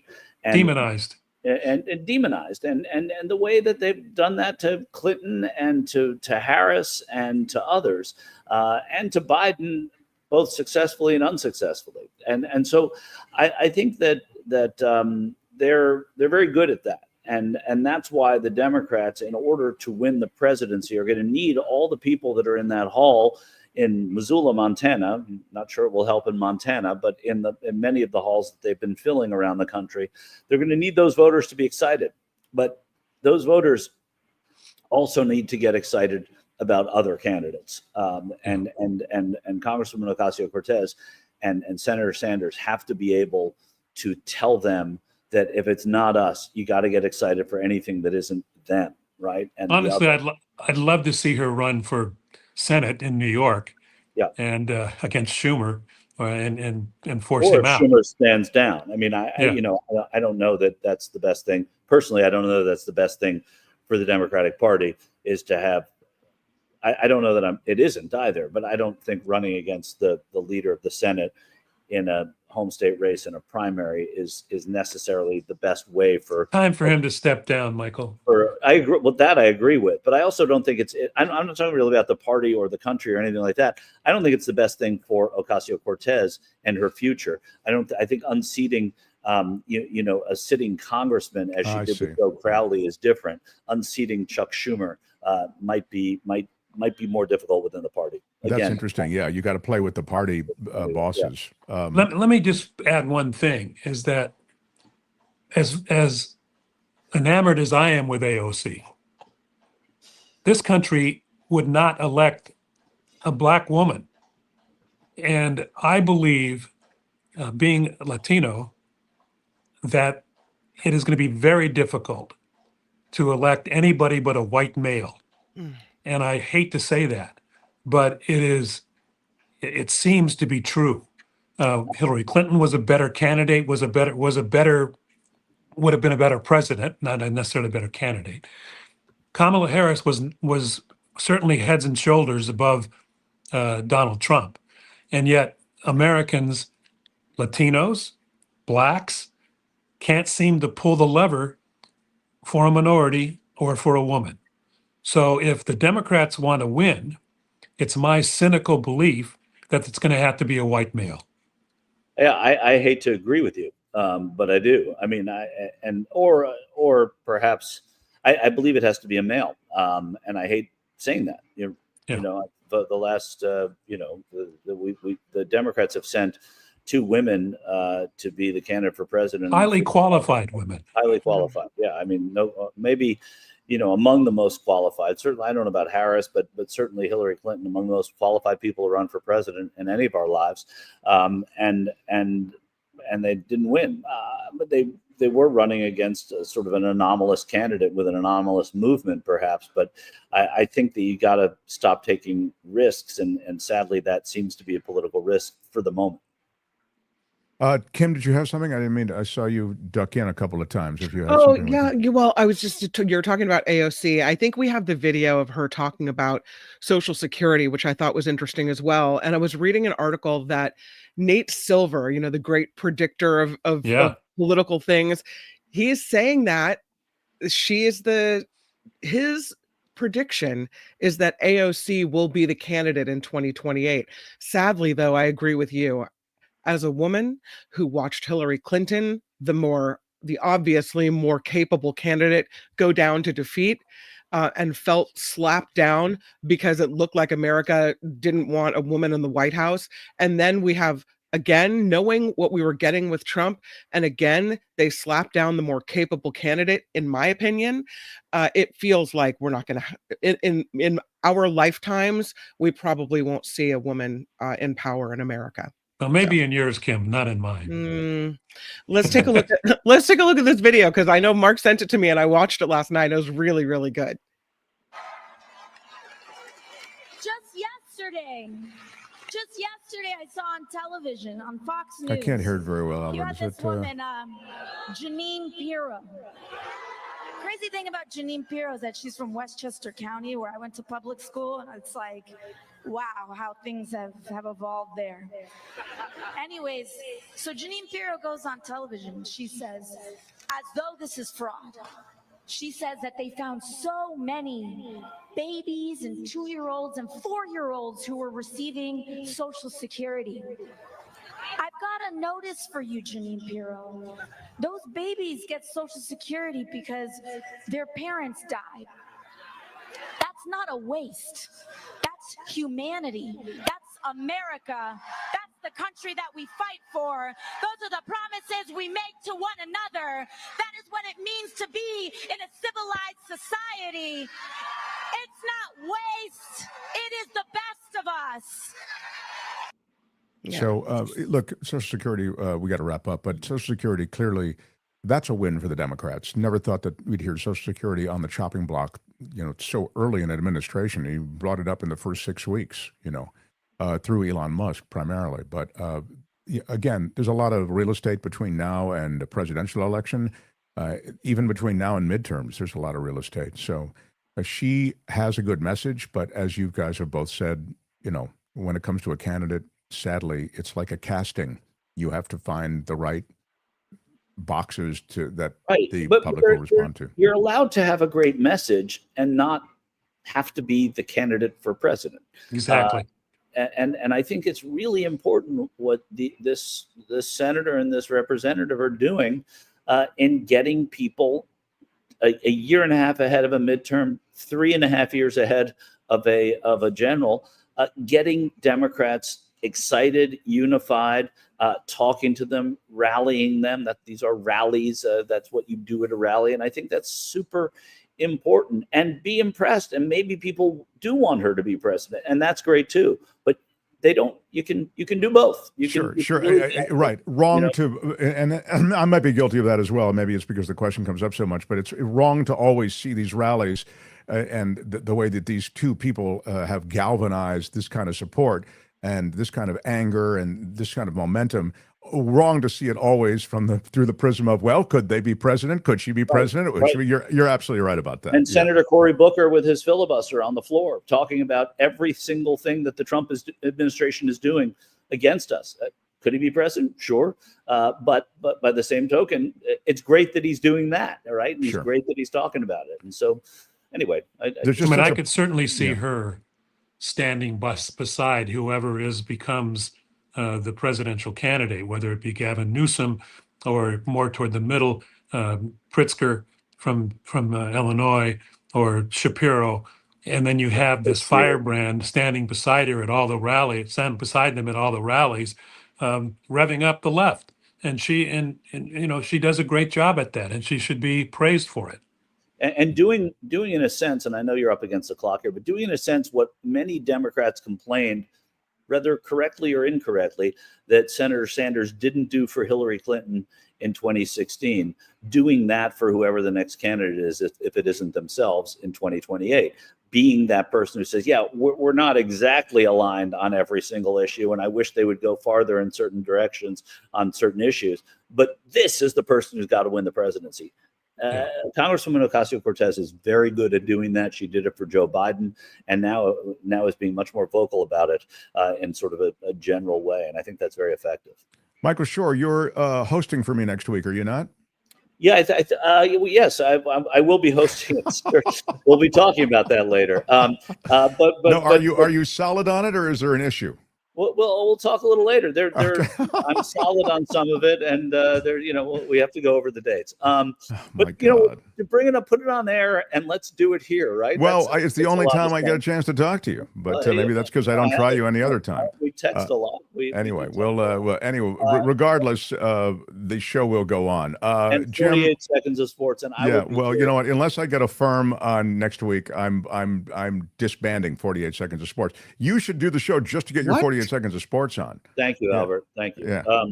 All right, do your 48 seconds. The NHL playoffs start tomorrow, and Albert, who is your Stanley Cup champion?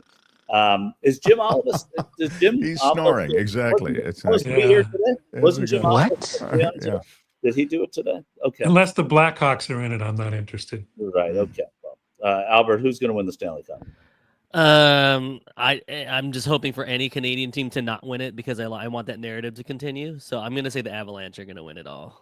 I'm pulling, as you can imagine, for every Canadian team. I don't care which Canadian team wins, but I'd like to see the Winnipeg Jets win, and that would be great. You talked about the Ted Cruz curse. I think we talked about that at some point.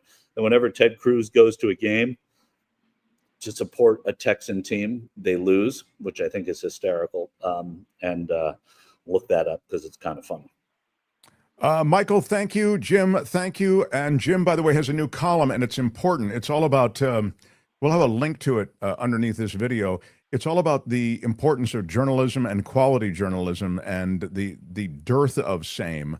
And if we had more time, I would get into that because I think the death of local journalism is a key point in that overall view as well. And I would love to expand on that with you, Jim, maybe next time. Thank you again. And we'll have, as I say, a link to that a Barrett Media piece. There it is, Why a Strong White House Press Corps Should Be the Desire of Every Media Entity and Every American. That's by Jim Avila. You want to read it? We'll have a link under this video and under the breakout video. Thanks, boys. Appreciate it. All the best. And I'll see you all next week. Yeah. Happy Easter.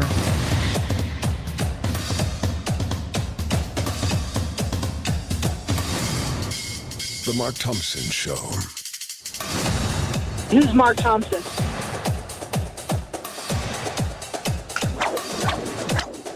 Feels great. When they raided Mar-a-Lago, God didn't like that. Thanks, everybody, for being here. We really appreciate Patreon and PayPal support. Really, you're the reason we're here. The YouTube model is not sufficient to keep this show on the air. So just stating it plainly, we have an NPR kind of model, which is we give you the show for free. We provide it to Spotify, to Apple Podcasts, to Google Podcasts, et cetera, across the podcast universe. And of course, you're on YouTube live, and then we do the breakout videos. But revenues from YouTube are not sufficient to keep us on the air. So really appreciate everybody who is part of our Patreon and PayPal community. You can find links to both Patreon and PayPal on our website, themarkthompsonshow.com.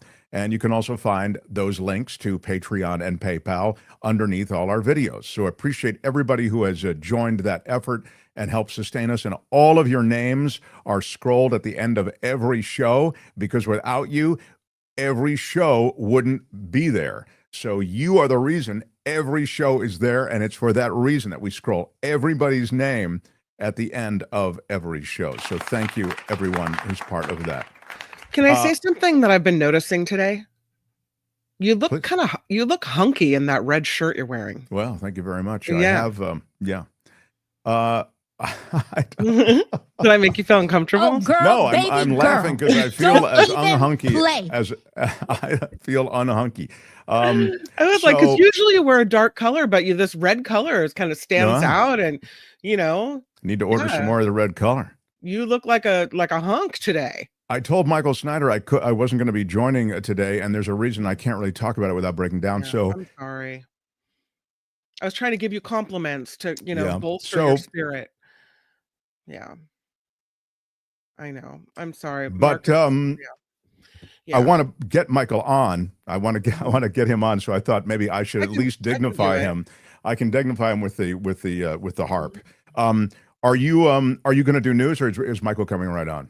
do whatever you want to do. I think I feel like we should bring Snyder on. Is that cool? I think so. Yeah, let's do it. I think so. Okay. There's a lot of movies I to guess talk I kind of about. feel guilty that I'm not going to be here for his It's for his okay. report. Although I'm looking forward to it. Go So spend time with your kitty cat. It's good. yeah. So smash the like button. Smash it with your iron rod. Yeah. Share the show in all the ways you do, and without any further delay, although we do love delaying before this guy comes on. I have to say, The Mark Thompson I Show. delight in the delay before the Culture Blaster comes on. This guy is remarkable when it comes to movies, when it comes to music, when it comes to streaming.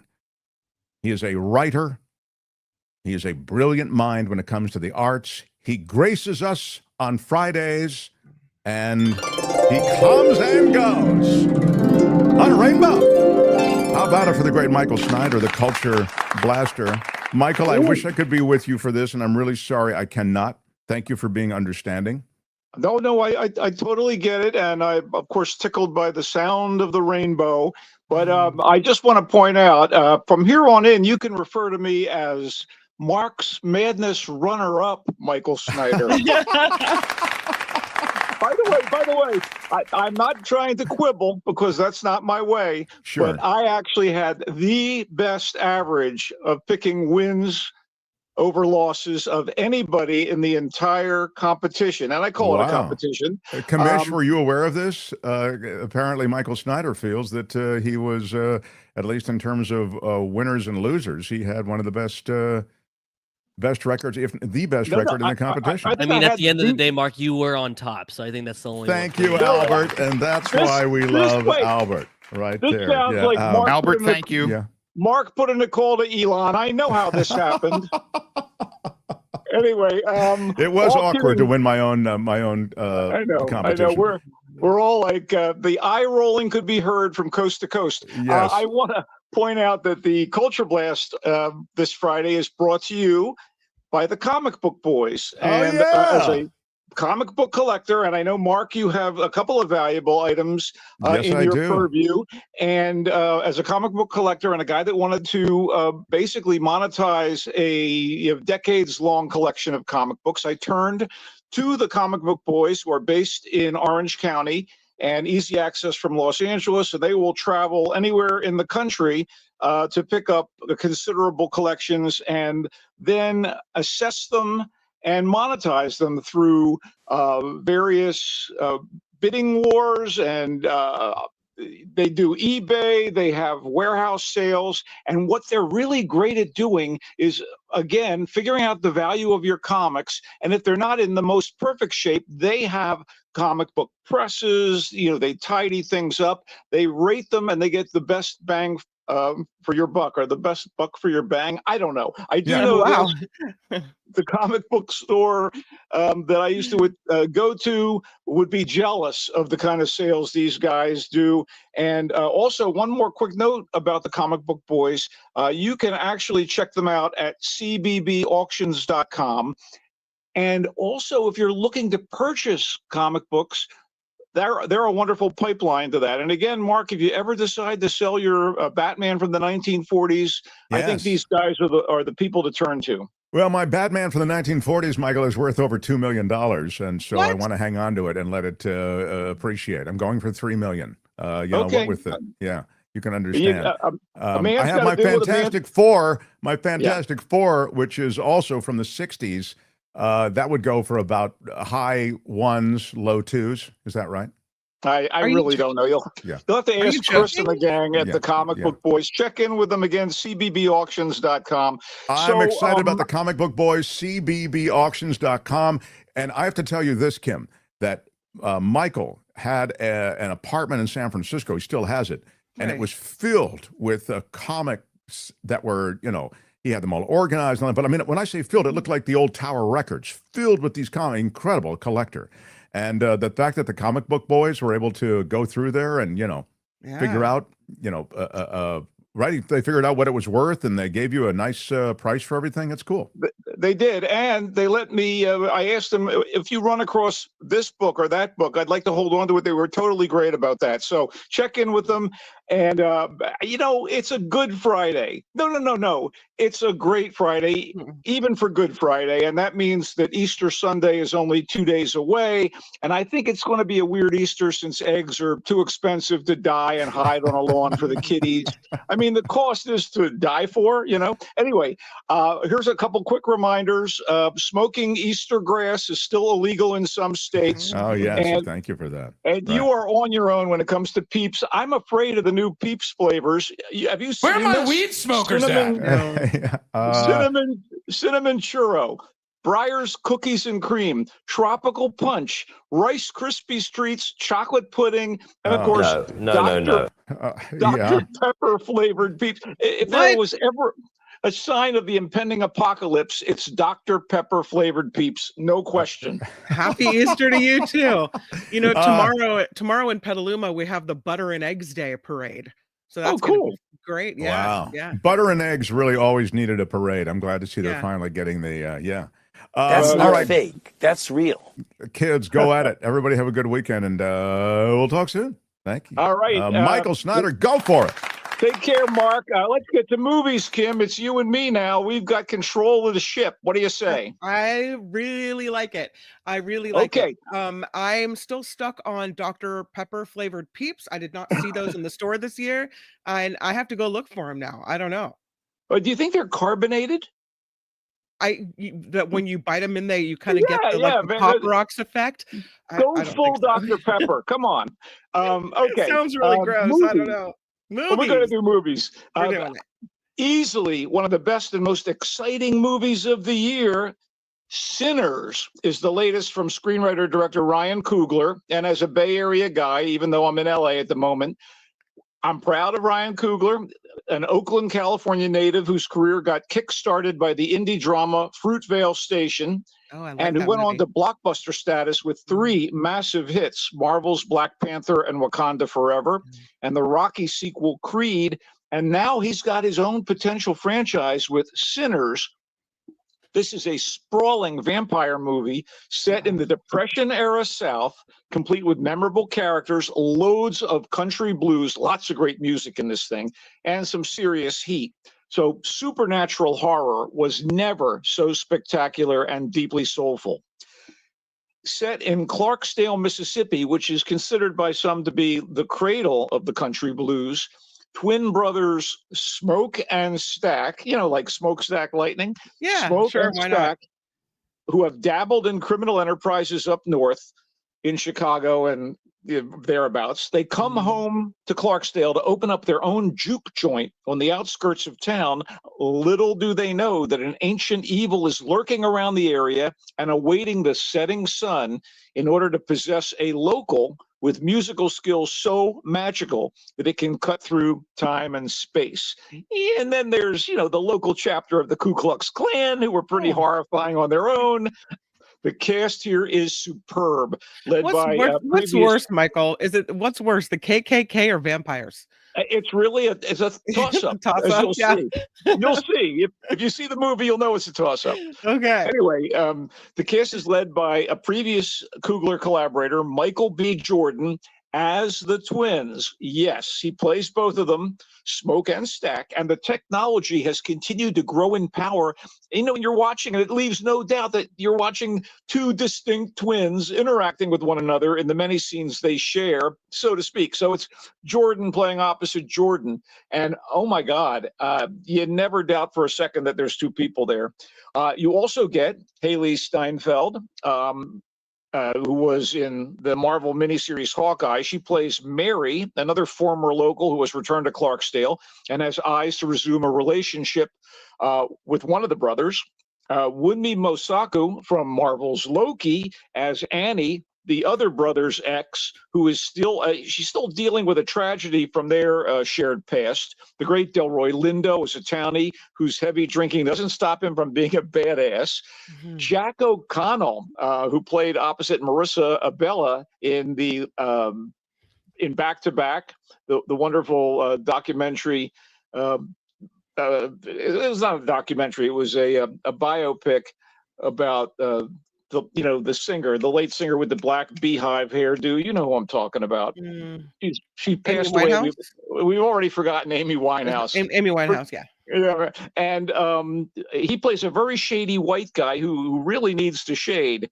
And newcomer Miles Caton as the preacher's son, Sammy Moore, who has vocal powers and an expertise on the guitar that are positively transcendent. Sinners damn near explodes off the screen. I'm not saying that Coogler is a generational filmmaker, but he is absolutely one of the best out there right now. As I suggested, his contributions to the Marvel Cinematic Universe were phenomenal. And if Sinner is any indication, get ready for the Coogler Cinematic Universe, because he could spin off some stuff from this thing. I really loved it. It is currently in theaters, and, you know, it's one of those times you go to the movies and you leave and you feel energized and excited by what you just sat through. Is it based on a book, or did he write it too? No, it's completely an original. Yeah, obviously Wow. it pays homage to certain things like the blues and classic vampire movies and such, but it's an original story. And, you know, it worked on so many levels. Okay, let's move on. The strangeness and idiosyncrasy of filmmaker David Cronenberg marked really bold and brilliant movies of his, such as A History of Violence, Eastern Promises, The Fly, Crash, and Videodrome, as well as the recent and comparatively dissatisfying Crimes of the Future. But his daring is on display again in his latest, The Shrouds. Now, this is a reflection on love and funereal misery in a near future situation that involves some science fictional elements. You know, I wanted to love it, and I appreciated his unmistakable weirdness at play as his lead character, Karsh, who is embodied by the charismatic French actor Vincent Cassel, oversees a new technology for graveyards that allows the living to look at the decaying corpses of their loved ones, whether they, you know, whether they want to or not, I don't know, but they can do it through an X-ray type imaging system that actually may allow contact with the dead. Why do we want to see that? Like, why would you want to watch your loved one wither away into dust? You ask the characters in this movie. The whole thing becomes all too abstruse. You can look that word up. I think it's a ding word, abstruse. I'll ding it. Yeah. The Shrouds does provide German actress Diane Kruger from Inglourious Bastards and the wonderful TV miniseries The Bridge with multiple roles to play. Two sisters and an AI assistant, and she is fantastic in both of these extremely different parts. Plus, no less than Guy Pearce is on board as a sort of mad scientist who was crucial in the development of Karsh's system. The movie is, like many of Cronenberg's projects, ghoulish and bizarre, with bits of body horror, black humor, and implied philosophical musings, but it's also a bit of a stiff, joke intended, compared to some of his previous livelier releases. The Shrouds is in select theaters starting today. And just in case people don't know what it means, because I just had to look it up, here's abstruse for you. Difficult to understand.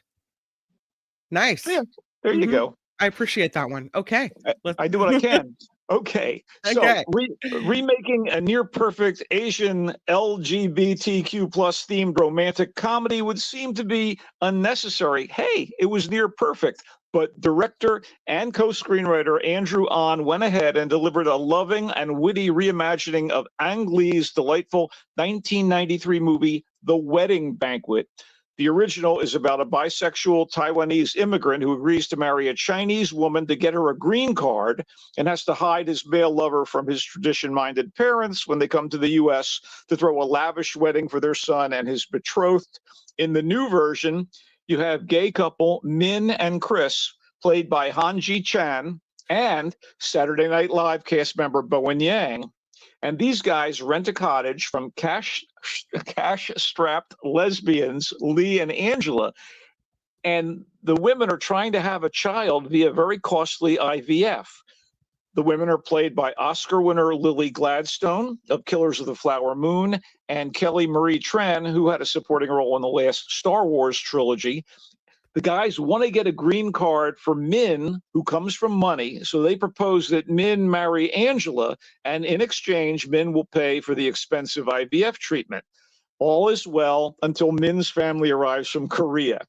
Since Min has kept his homosexuality a secret from his relatives, it's not going to be so easy, as Min's grandmother foots the bill for this elaborate wedding and is at close quarters with the two couples. By the way, Oscar winner Yoon Yeon Chang from Minari plays the grandmother, and the acclaimed Joan Chen plays Angela's mom. So there's some serious talent here, and everybody is a treat.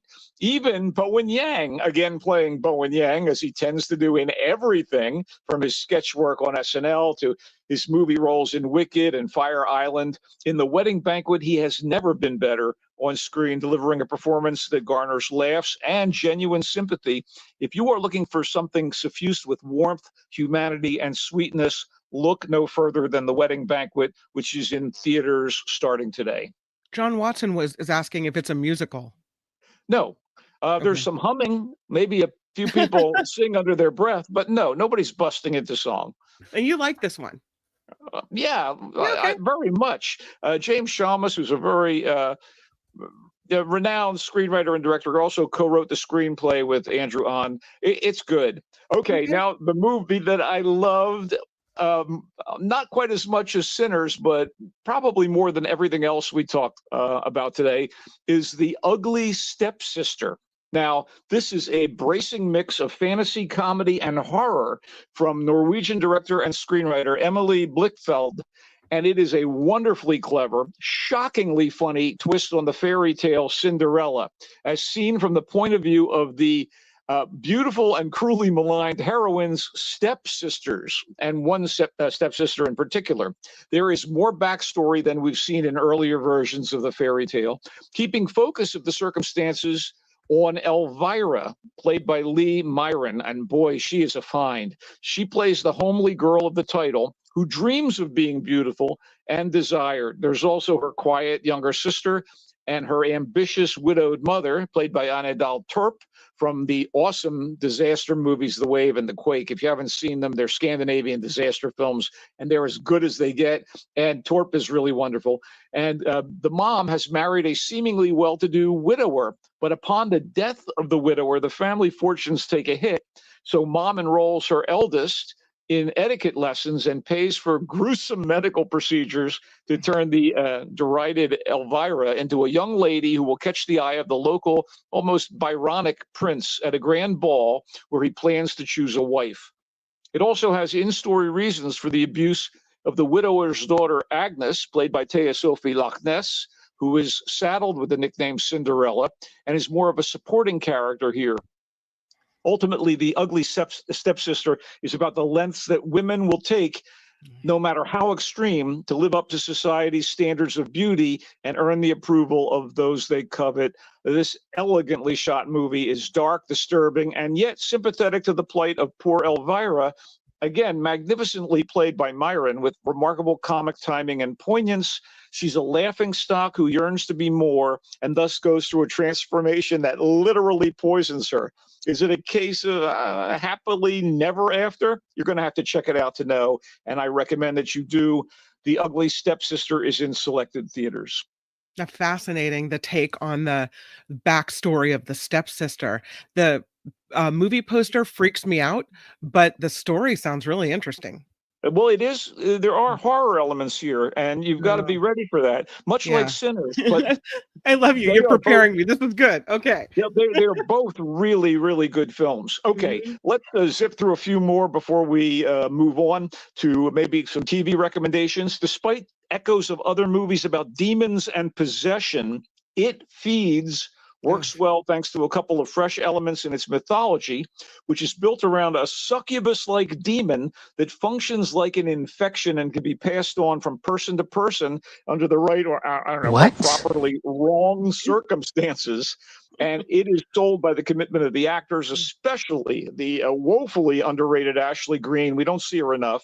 She plays a gifted psychic therapist, not psychotherapist, and Ellie O'Brien, who plays her teen daughter, who may share the same psychic gifts as her mother and late father. The demon itself is pretty scary as designed and executed. There is a tragic story about a young girl who is seemingly possessed and the father who's trying to protect her, and everything kind of boils over and comes to a head. I thought it was really well executed for what it is. And I also am going to say to anyone who doesn't like horror movies, this isn't for you. But for those of us who do, director and screenwriter Chad Archibald really hit the nail on the head, if you will. I thought it fed my dark soul. How's that? I enjoyed watching it. All right. And okay, moving on. Yeah, I hate when I have to diss something that's meant for the entire family. One look will tell you that Sneaks does not have the fluidity and expressive character design of Pixar, Illumination, or Aardman Animation. It was definitely made for many millions less than movies from those studios. And if I was not on board with the anthropomorphic cars of Pixar's Cars, which were creatively rendered on screen and scripted by really savvy screenwriters, Sneaks, with its talking ambulatory sneakers and groaner of a screenplay, was not going to touch my soul or my laces.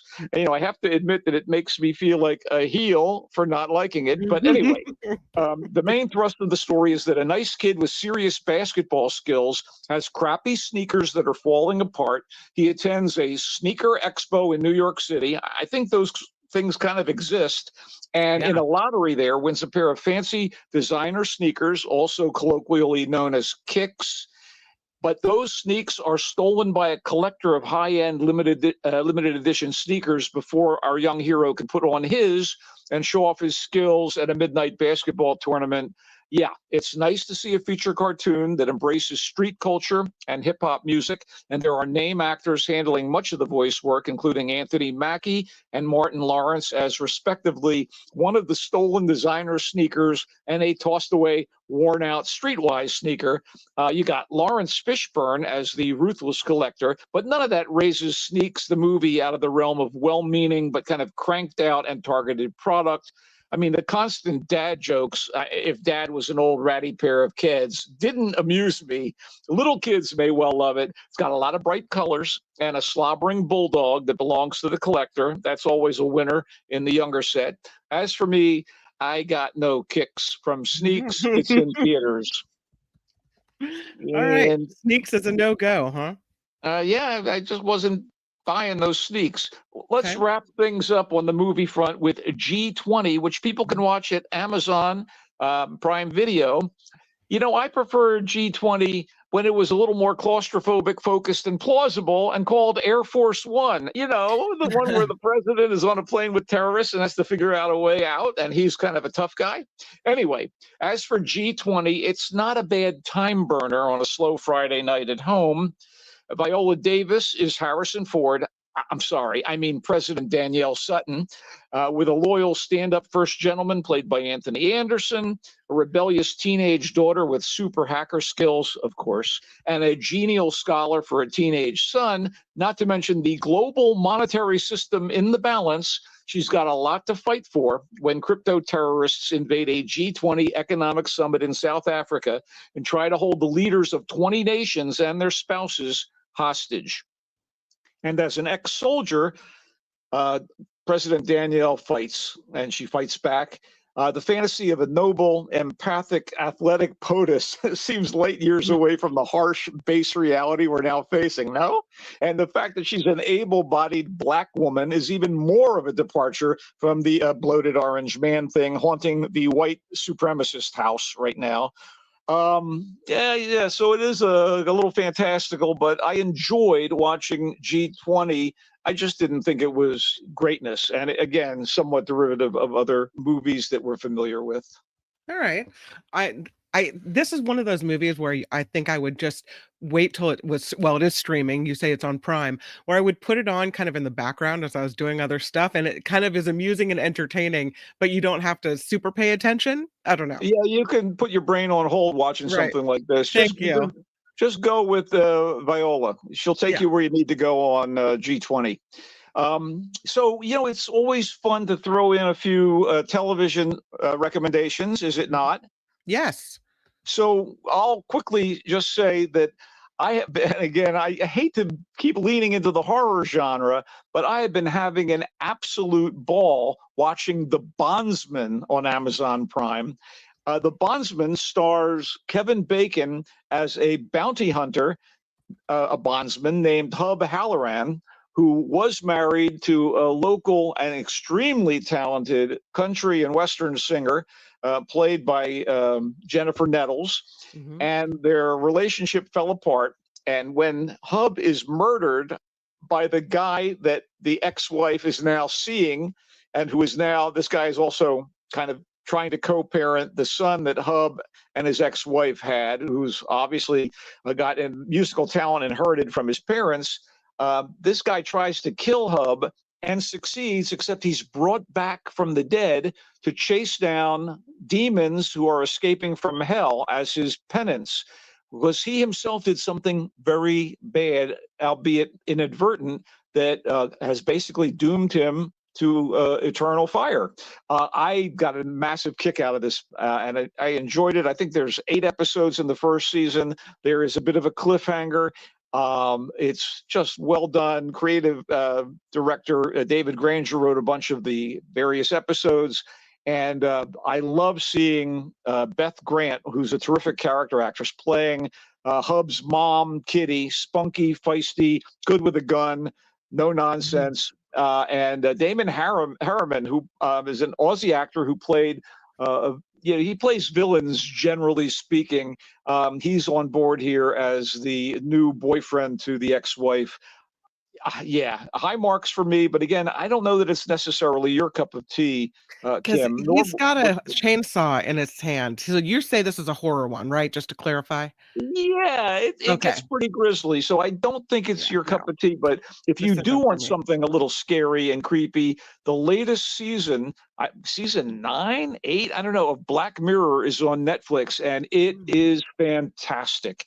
It includes a sequel to the Emmy-winning USS Callister episode, which features Kristen Milioti and a cast of really talented actors going at it. And it's all about being stuck inside a video simulation of a game. And to say more would do it a disservice, but I will just reiterate that it's great stuff. And there is a wonderful episode called Hotel Reverie, which it does the most amazing reproduction of old film stock.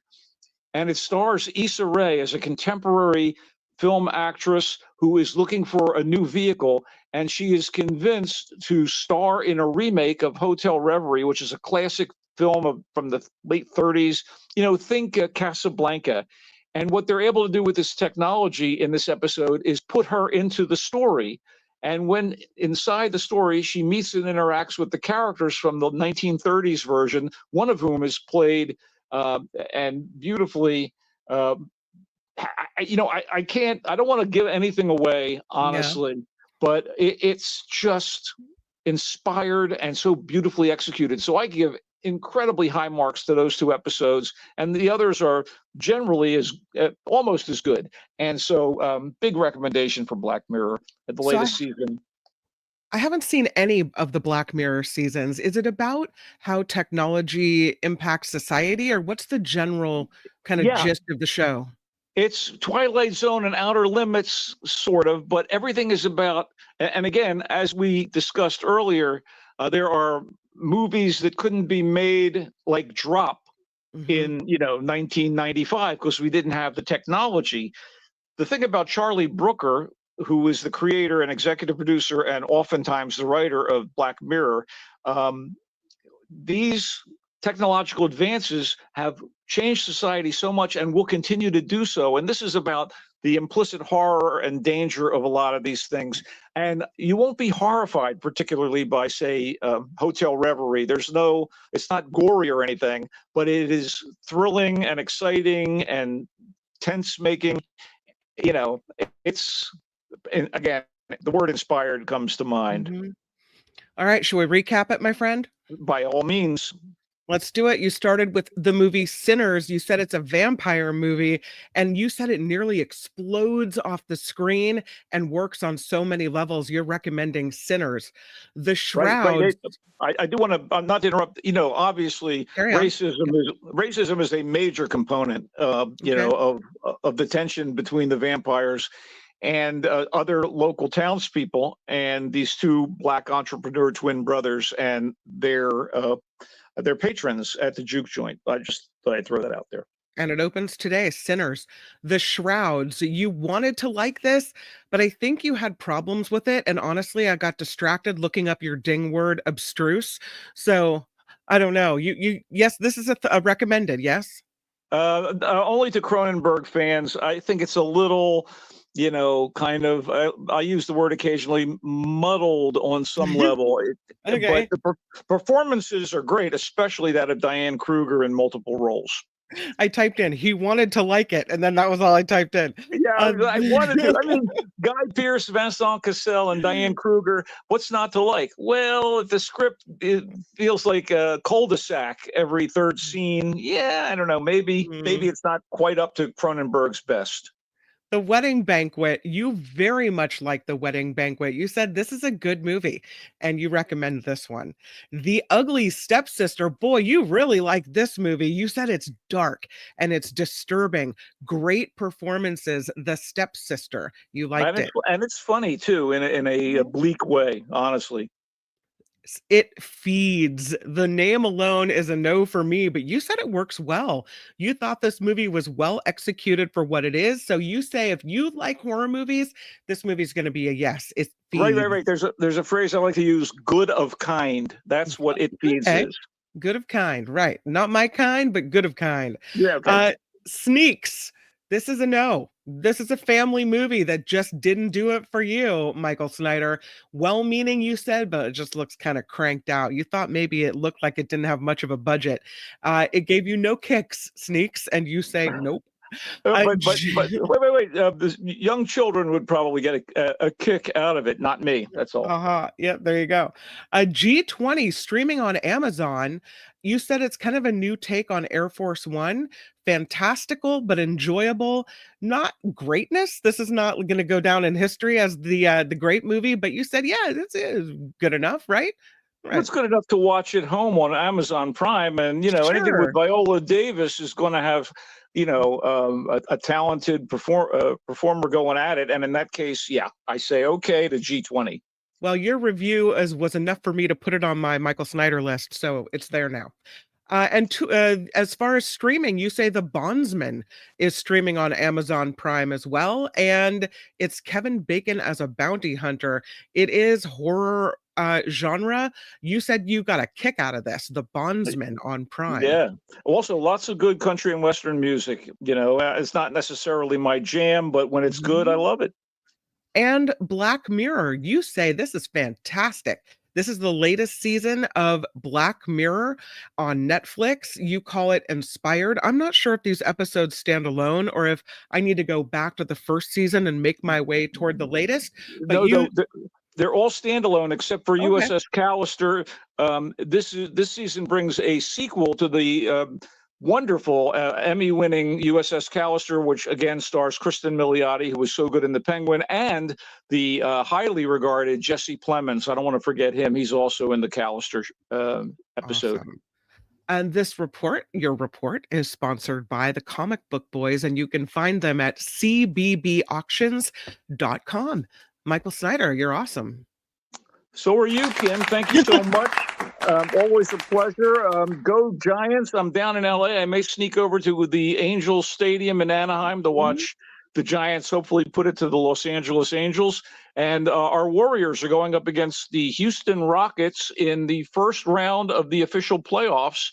They got in via the play-in tournament. I believe the game is Sunday. So I'm going to be all sportsed out. I have like 4 art openings tomorrow evening. I am a busy boy, Kim.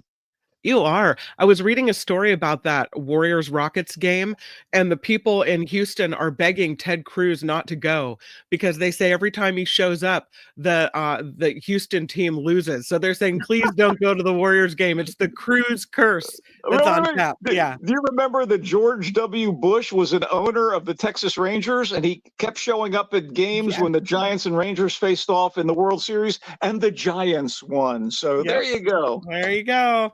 Michael Snyder, thank you. You come and go on a rainbow. Bye, Michael Snyder. Bye. Happy Easter, everybody. Bye. Happy Easter. All right, Michael Snyder, everybody. I do have some thank yous today. Peter Newton rocks it with $250 for the 250th anniversary of Paul Revere's ride. Cool. I love the history. Thank you, Peter Newton. What's up, Albert? Oh, I'm just hanging out. Okay, good. Okay, just making sure. I didn't know if you want to say anything. Okay. Ken Reeves with $10. Good to see Trump looking clueless. Good to see Trump looking clueless twice. We'll take that. Thank you, Ken Reeves. Much. Thank you. Louise for $5. Hi, gang. Here's a contribution of a few bucks before its value is only worth 50 cents. Thanks to Trump Economics. Thank you. Yeah. Thank you. And you're not wrong about that. Another one from Luis. Nice cap. Jim Avila, go Dodgers on a $5. I believe that's a Cubs hat. I think he's a Chicago area fan. So I think that's a Cubs hat. So yeah, if we zoomed in, maybe it wasn't as it appeared. Asley Petrus, you know we love your name. $20 super sticker. Yeah, that's a huge thank you. I really appreciate it. And Luis, another $5 and a really nice comment. Mark, my deepest sympathy at this time of loss. May you find comfort from the many fond memories of your beloved kitty and stay strong, my friend. Yeah, it's Mark is having some struggles today. It's hard to let go of your beloved animals and pets. And I think a lot of people see them as family members, right? And it becomes really difficult. So that's what he's going through there. And our sympathy is definitely on that. And thank you everyone for contributing to this show. TheMarkThompsonShow.com is the way to find the Patreon and the PayPal. And of course, as you saw, the super chats and super stickers open for business during the show and even after the show in the comments. So thank you for all the ways you fund the show. I feel like talking about politics, calling things out, so important. And thank you to everyone who allows us to do this every day. Really appreciate it. Albert, you're awesome. Thank you so much for all the videos and rallying everything today. I hope you have a great weekend and a great Easter. You too, Kim. Any plans? Just family time this weekend? It's Butter and Eggs Day. We like to call it the Heart Attack and Cholesterol Festival here in Petaluma. So we'll be doing that. And we've got the high school marching band leading the way. Exciting. And are you guys doing any, oh my gosh, Michael Snyder did bring up a good point. Eggs are quite expensive, so I collect a lot of plastic eggs in store this time. It's Petaluma. We have an abundance. For the Mark Thompson Show. Bye-bye. Thanks, everybody. Have a great weekend. I'll see you on the after party live next. Bye-bye. Happy Easter. Happy weekend.